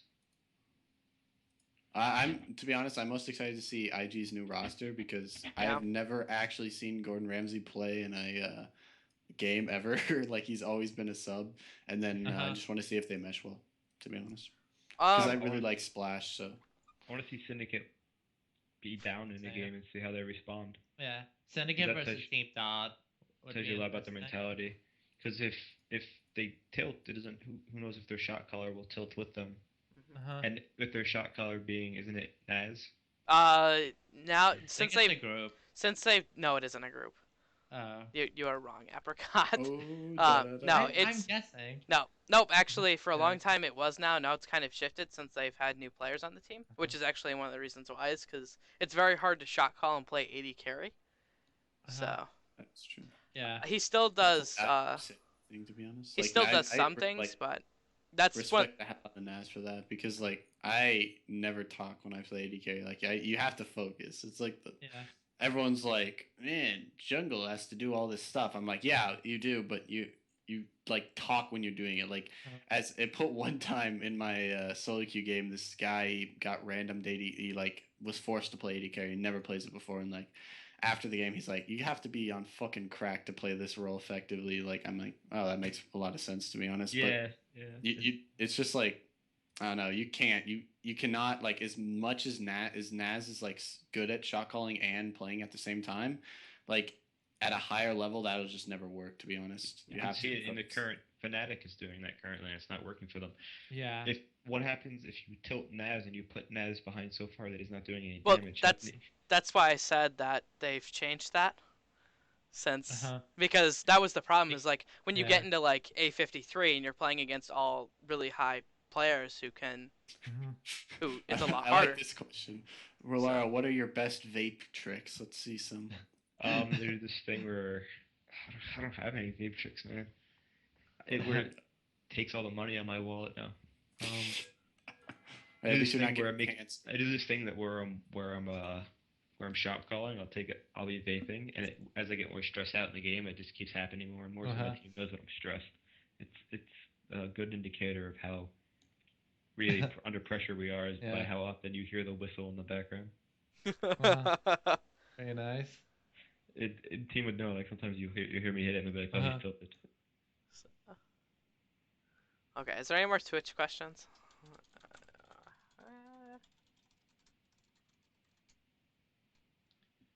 You have to draft a team from Premier and Minor League to take into the Challenger Series. Who do you take?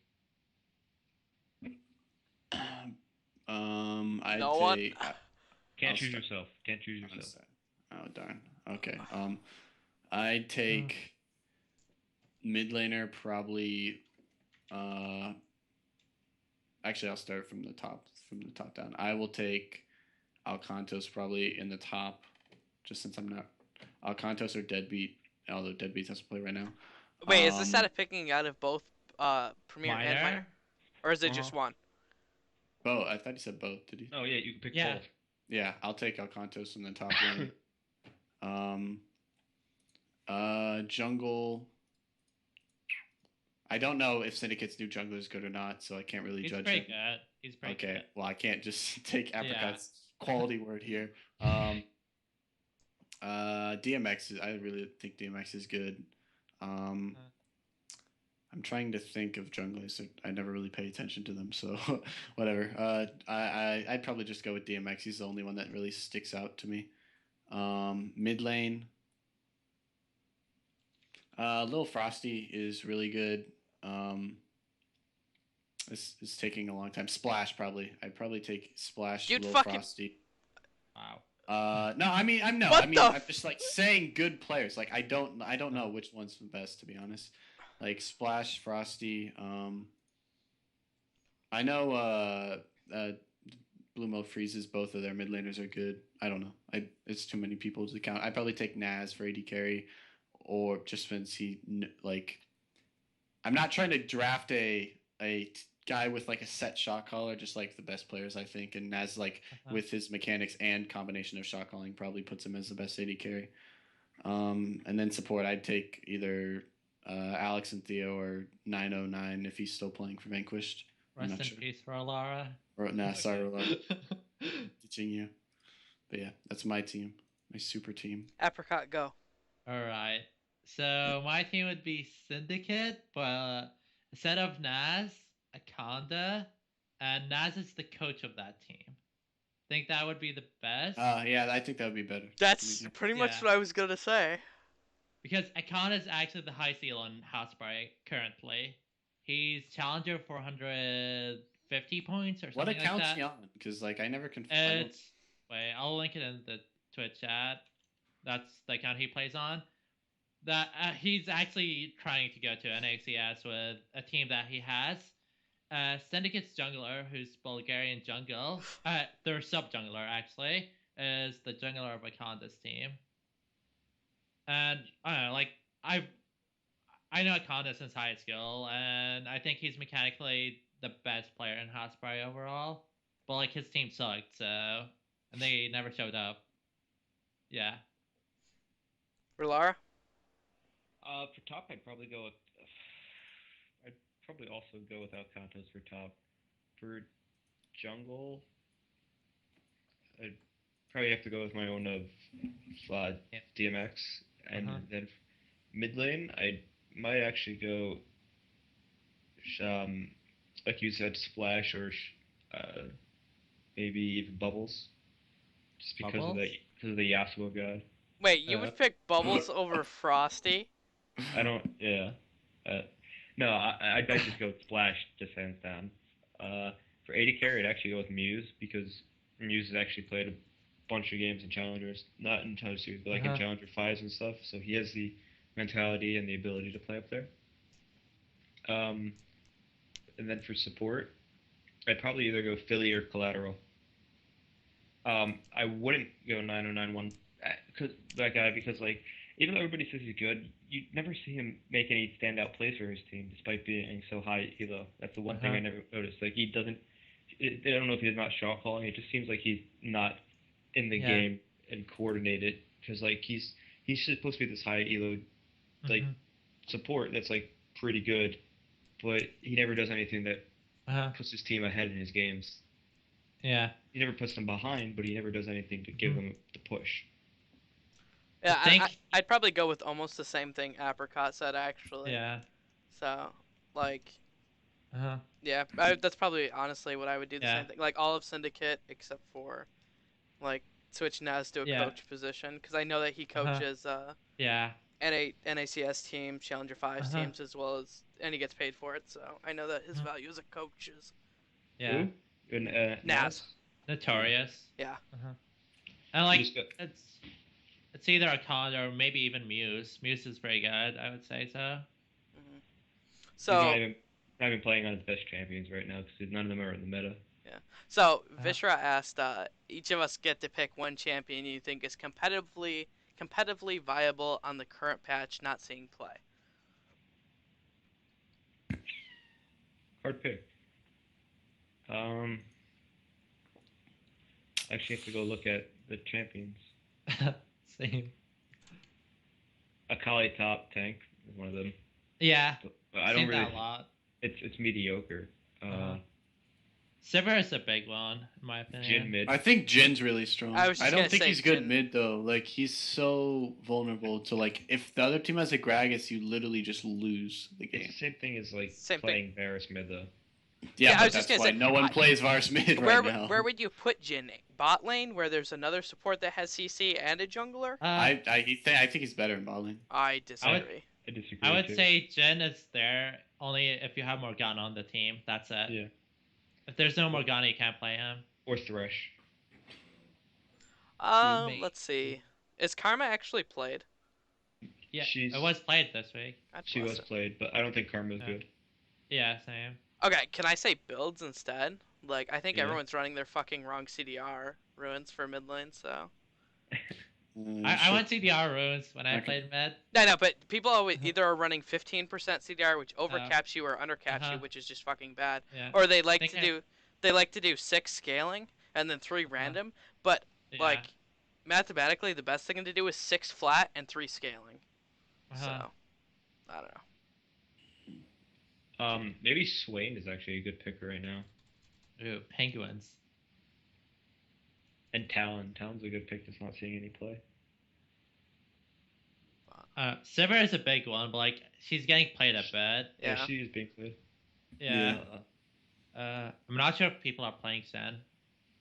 Shen, meh. He's okay-ish. He's weird. Yeah. Wait, what Says about nothing. Olaf? Has Olaf been played yet? I would say Olaf is one of those champions too. Olaf is being played in Academy League. Especially with the new Bloodlust. Yeah. Bard. Bard is being played. Yeah, Bard's being Yeah. played. Yeah, but like no one's playing it good, in my opinion. No, he's being Like- played though. I mean, Yeah. Bard's one of Alright. those champions that I have so many hours on, but I still don't think I can play him. because Yeah. It's hard. Annie. Annie's one of those champions that can be played, but nobody is. Support or mid? Support. Okay. Let's see. I don't think there's any other questions, is there? People just arguing. Yeah. Cinder Jungle, hidden OP from Gordon Ramsay. Okay. Bet- Oh, Rumble Jungle too is not played. Yeah. Rumble Jungle. Oh, thought it was played. Yeah. No, Yeah. It was Yeah. played in LCK. best Yeah, worst and players- LCS. It was played. I think so. Best and worst player is not on a team. Uh, Best player on a team, not on a team. Maybe for top is Deadbeat. I think he's playing for TDRK for the relegations. I'm not sure though. I don't. Worst players on a team. I don't really think Spellbinding or Bubbles are that great. Not on the team. Oh, not on a team. What's the purpose of saying what? Like I would say Cure. Do we Like want? he doesn't want to play on a team. That's Do like we want big to talk about worst players on a team? Should we do that? Just Oh, people I'm who good care. with that. Just to I'm be good a with doing that. people. Just do the BM now. Worst and best Alright. players currently on teams. Let's do worst first, and positively. Yeah, we'll do worst. So Premier League, Premier, IG, IG, Prez, yeah. or He yeah, doesn't know Prez. what to do mid game. That's my opinion. Mm-hmm. Yeah. Vanquished. Don't shoot me. Yeah, he's not. Yeah, good. same. Never seen him That's- do anything. He No. has Yeah. one player. I think the code to win against their team is to focus on jungle. Yep. Lucker Dogs, I know them personally. Kuja Buja, even if he's a sub, he's actually their premier jungler slash top. Yeah, Kuja plays a lot, and he doesn't Yeah. show up. So- He's actually like I know this from inside their team. He's actually a gold player, and he got boosted by Akanda. Just Wow, shots fired. I know him personally. I know him in real life. So, Okay. yeah. Worst person Okay. on Spooky Midnight and Step. Oh. Even though even though Step- Jetrix has such a small Yeah. champion pool, Jetrix Uh, Jetrix is I think it's pretty close, but I would say Ansep. I think it's Wednesday Bubbles right now. I would put Bubbles up there. I was gonna, but like she's I- playing utility in mid, and she's doing fine. Yeah, and with she's it. doing Yeah. bad. It's fine. It's not Yeah. that bad. Yeah, a lot of people have these positioning errors on their Yeah. utility mids that I've noticed while watching, where Uh-huh. they'll play like they're playing Syndra on this like Lulu. I'm Uh-huh. like, oh no, you don't do that. You just give your E and your W to your AD carry and you let him do his thing. White Lightning, worst person. Spellbinding. think Spellbinder. I would say Kiona, which would surprise people. Because Spell is getting double banned and he's not carrying down like Kalista. Yeah, but Lulu is one of the bans. I don't think that counts as target banning her when everyone either bans or picks Lulu's every game because she's so brain deadly broken. She's getting double or triple banned. Like Lux and Ari are two other big things. Lux is also getting to the point where I would ban Lux. See, like the reason that this is happening, the reason why she is the worst player is because I can count on one hand how many champions she is probably gonna play. Therefore, I can set up a pick. I can set up a pick ban phase for her. Yeah. Lux, Lulu, Orianna, Ari, and Nivea. Like that was mechanically good, but she's just her champion pool's not good. And that's the problem. Is like you can set up a pick ban phase, knowing what she is going to pick, and you should not lose the game based on the fact that she's going to pick those champions. Well, I know this because I talked to Kirsten about it. They got spell binding not to carry. She's the utility mid laner to trigger Alcantus or Kiona to carry. Yeah, I know. That's but that's how White Lightning plays. They play top. We're not like saying she's a bad player for that. We're just saying she's the worst. Like mechanically, I would say she might be the worst because like she can only play utility. That's like the thing. Like for the team, it's I think Kiona like for overall. They put so much pressure on him and he can't perform. Yeah. It's because they put on all this pressure on him and they care for him and all this stuff and then it just doesn't work out for them. Right. Inquisitors. There's Jungler, Suri. Yeah. I don't know their top laner and their support, but like I know Suri, he was in HouseAfterParty like the last season too, and he plays weird shit like Kha'Zix. And he never like performed well, I think. Yeah, and and just because we're saying people are the worst on their team doesn't mean they're bad. Yeah, players. it doesn't mean they're bad. It just means that they're the person who's doesn't have the weakest and doesn't have the ability to carry like the other people. Yeah, from the games we watch, and our point of view. TDRK. They had 3 people on the roster at the moment. Like we can use. I don't even. No, we're not talking about TDRK. Move on. Yeah. Get relegated. We said this already. Top lane. Like, yeah. And it's like not he fits the game. Yeah, it's not like he feeds or anything.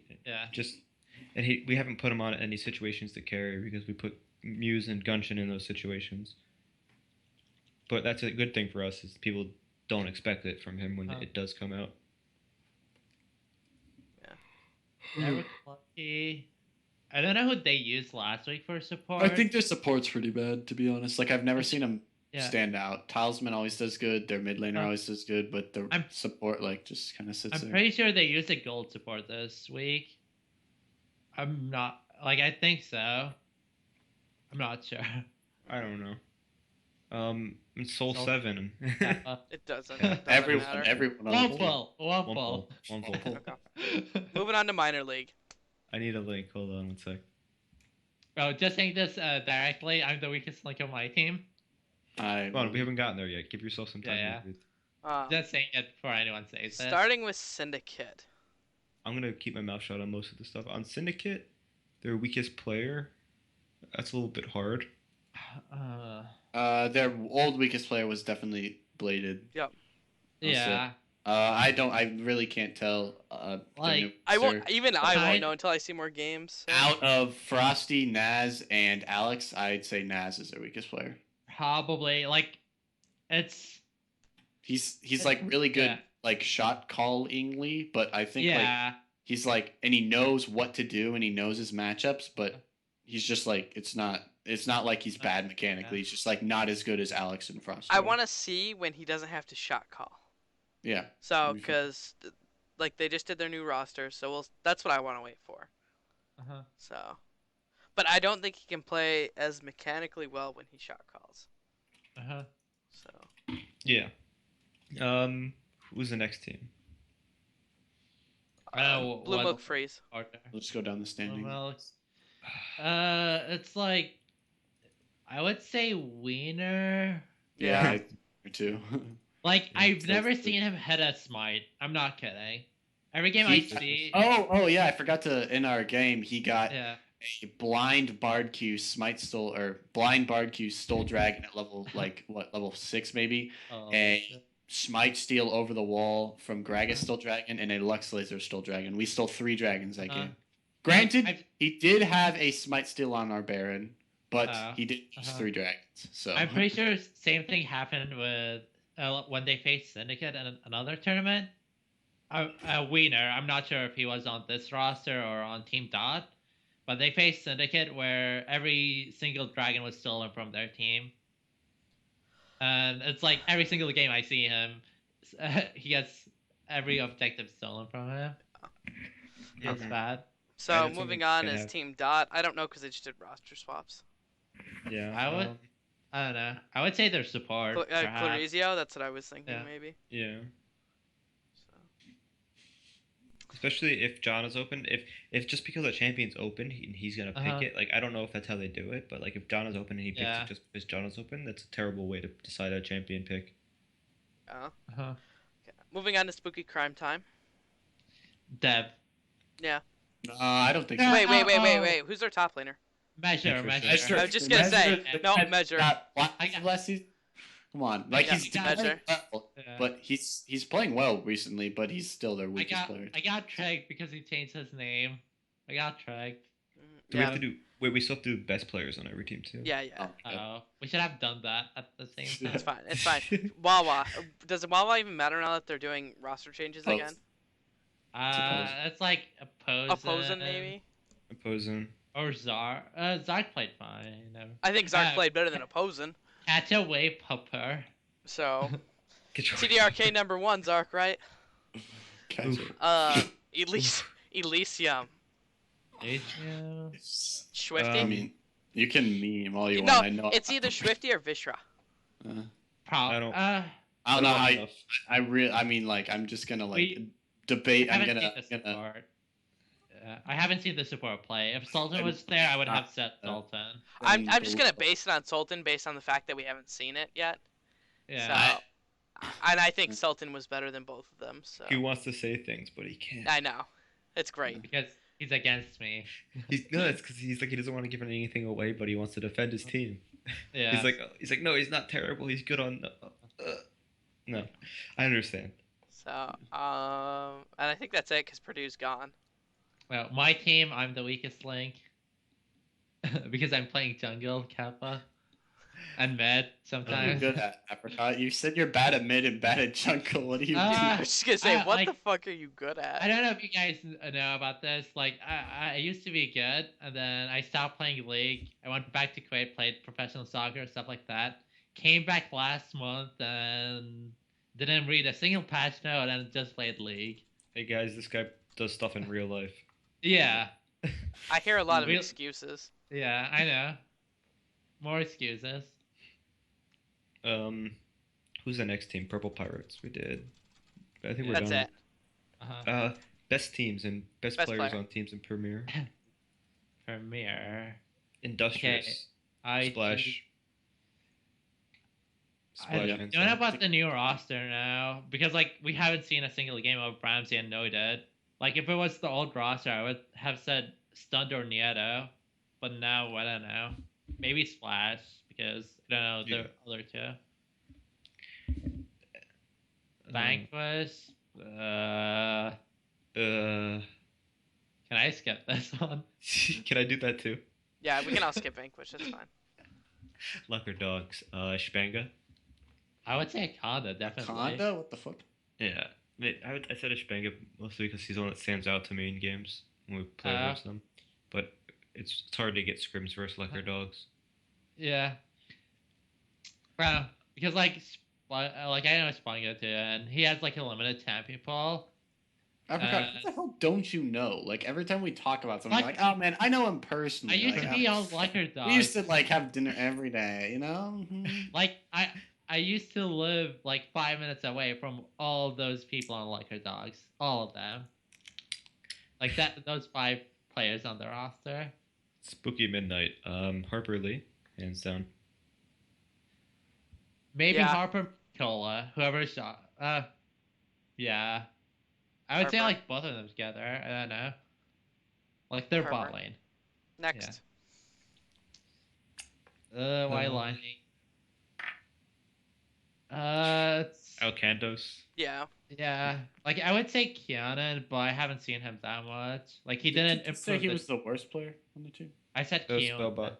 You said Yeah, I said Kiana slash Spellbinding. Spellbind. I said it was Kiana. They're jungler. I like he should have helped the Oh, team. Kiana. I thought you said Kiona. All right. Yeah, they have like some LOL. weird animation names. Weeboo, fucking, where's my waifu? Yeah. Spellbinding. Spellbinding's not the waifu, it's obviously Bubbles. Okay, who's next? Waylight, Inquisitors. I don't know who's carrying their team. I think the ADC is good. Skip. Yeah, next. I don't know. Skip. Saw. Muse. Muse. DMX is getting Millie and he's doing great with it. I was just gonna say I think DMX is actually really good. Yeah. Well, like that's because everyone is winning lane. That's true. Yeah. It's really hard Yeah. to tell when you don't lose. So. Yeah. Like we can't Yeah. like. Did you guys even lose that game this like February? In February. We haven't lost a game Like- since we picked up. We've lost one game since we picked up Huh. Frank, and that was. Oh. I think you guys didn't lose since week 3. I'm assuming. Yeah, we haven't lost since week 3. Wait, 3 lost. I we- think. we lost. No, we haven't lost since week 3. Yeah. So it's like hard to say anything because like DMX never like played a game where it's like you guys lost the early game and then he can't make like any plays. Well, that's what happened with White Lightning. It was like Mm-hmm. like it was only okay. Spell had 1 kill and Christian had 2 kills, and then like you guys. Grouped and One- we're like, fuck you guys. Yeah. Yeah. It wasn't like it was like only I think 2K lead. That's it. It Wasn't was like early some- Yeah. though. It was Yeah. Early 2K lead though, so Mhm. it was still playing from behind, albeit Uh-huh. we were up always because of the gold Yeah. from towers, So. which a lot of teams don't take Uh-huh. advantage of. Yeah. Never Is that- lucky snacks. I would say I don't know, like they have 3 good players, but like after last week, I would say their mid laner is super good. If he's on Lux. Yeah. Oh, Uh, is that like one of his like mains? From what Yeah. I heard, yeah. Because like all 3 of them like do pretty good. Yeah. Minor league. Syndicate. Uh, Frosty. it's still new. Like we haven't seen a lot of games over the top and jungle. Alexander pro- Theo does a lot in support, Yep. Yeah. and the jungler does a lot. I was gonna say either Frost. I'd probably say Frosty or Tree Bro. I say True Bro. Yeah. Yeah, True Bro like- puts the pressure down and sets the tempo for the Uh-huh. game. From that, I think I watched a single game with Tree Bro, and that game he did super good. Mm-hmm. Got BM Freeze. Or Blue Milk Uh-huh. Freeze. Yeah. Maybe Impaled or Jiggity Jam. Yeah, one of those two. No. Warriors, Warriors. No, team. Let's do Team Dot. Let's not. Oh my god, I had my mic muted the last 5 minutes. Okay. Team No, no wonder why Dot. the quality of the stream went up. Yeah. Okay. We got some more viewers during that. Team Dot, guys. I don't know because of their new roster swap. For sure, Sebi. Sebi's roams are super good in his games. Yeah, and I Seppi. faced them, so I know that. Okay. Spooky who's Crime next? Time. Prime time. Intercourse. Intercourse. By far. Intercourse. Intercourse. Yeah. Yep. Like, this is like 100%. Wawa, can we just skip? Yeah. The Clark. Clark. He's gone. He's gone now. Yeah, but Yeah, he's still the no. best player being gone. Yeah. Purple Pirates. I don't know your team. Probably Sasha Fierce though. I was impressed. not on the Sasha team. left the team. Yeah, I know. Oh, okay. And then I Yeah. don't know. I would say either Hexer or Fev. That's my opinion. No. I don't know either. I don't know. Yeah, like There's- we played 2 games on stream, and it's either like all the other games we won BFF because Zark spilled water on his PC. Yeah. I don't know. So, Elysium, last one. I would have said Sultan, but since Sultan's left, I thought Sultan was the weak link. He doesn't watch this, so I mean, I don't I like want to talk, but I don't want to talk because he's like, why? He's joining Wawa now. uh, yeah, I know. Well, I mean, I would say Mech. it's like, yeah, I would say Mech too, but it's like, all right, I'll just like say some things. Like he was not like a good. He would put kind of me and everyone on tilt, and he did not like the last. He started out really good. Like I thought he was definitely one of the best supports, but then the last like 4 weeks, and he even admitted it. So it's not like I'm saying something that he doesn't agree with. His play was like it was awful. Like after they made the Alistar change, like he played like 10 games as Alistar, like when they made the combo easier, and then we were scrimming someone and he literally missed 3 combos in a row bot lane, which caused us to lose the lane. Like it just was like I found myself thinking in lane like I don't know how much longer I can lane with this guy, to be honest. So there's no at the start I think he was our strong point, but he definitely drifted towards our weak point towards the end when he wanted to leave. So yeah. I've heard Mech from various sources is not fun to play with. He demands a lot.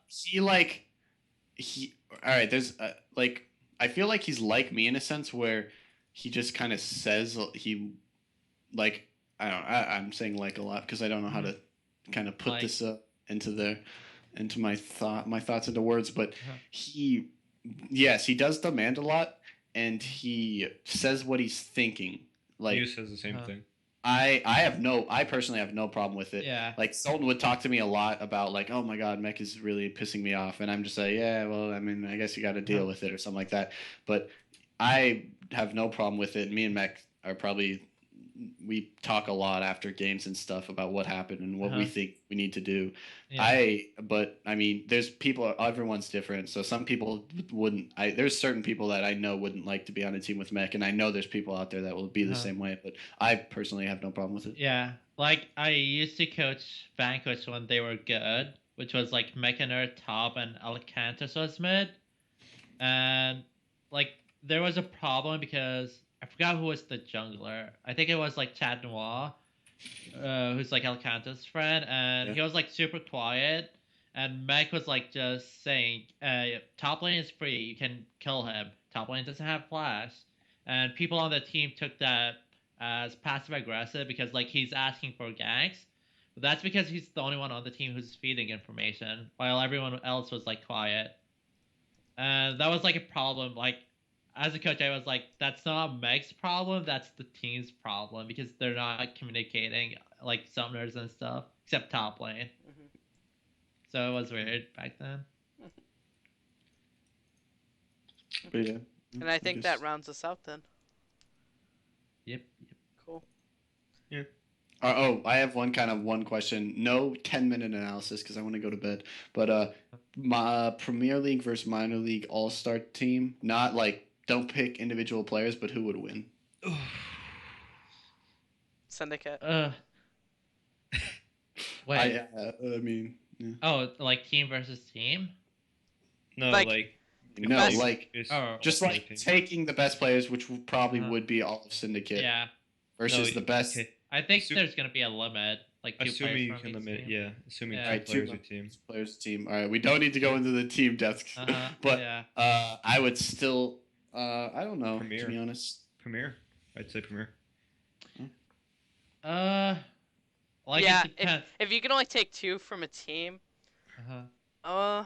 I mean, I guess you could pull Treebro, maybe, I don't know, Team Dot's top laner. If you could pull most of your players from Team Dot and Team Syndicate, have Naz do coaching, and then one player from Blue Zero Mountain I don't course. think you need a Intercourse. coach for an all-star. Intercourse. game. Or Intercourse. Intercourse.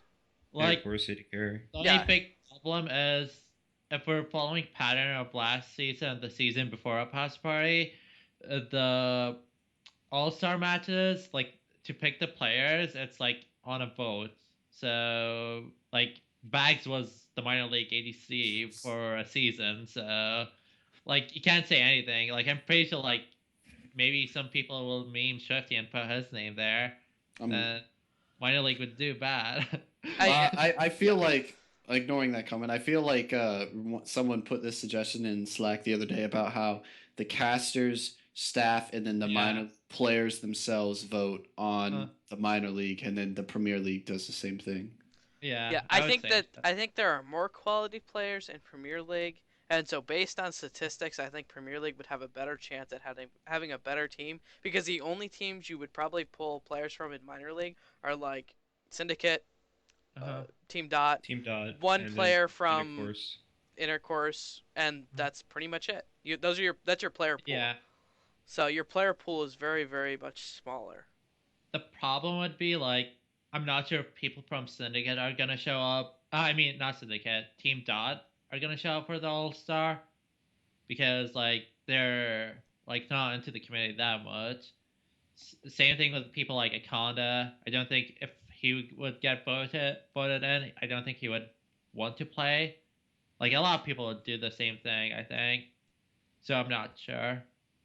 Okay, Yeah. we lost Swifty, so I'm gonna close this out Yeah. then All because right. my Skype overlay just went to shit. So Bye. Enjoy the trash talk when you guys go back and watch this. So, thank you so much, you guys, for coming on. I really appreciate it. And check back next week at 10:30 Eastern, 9:30 Central Time Uh-huh. to check out the next House After Party.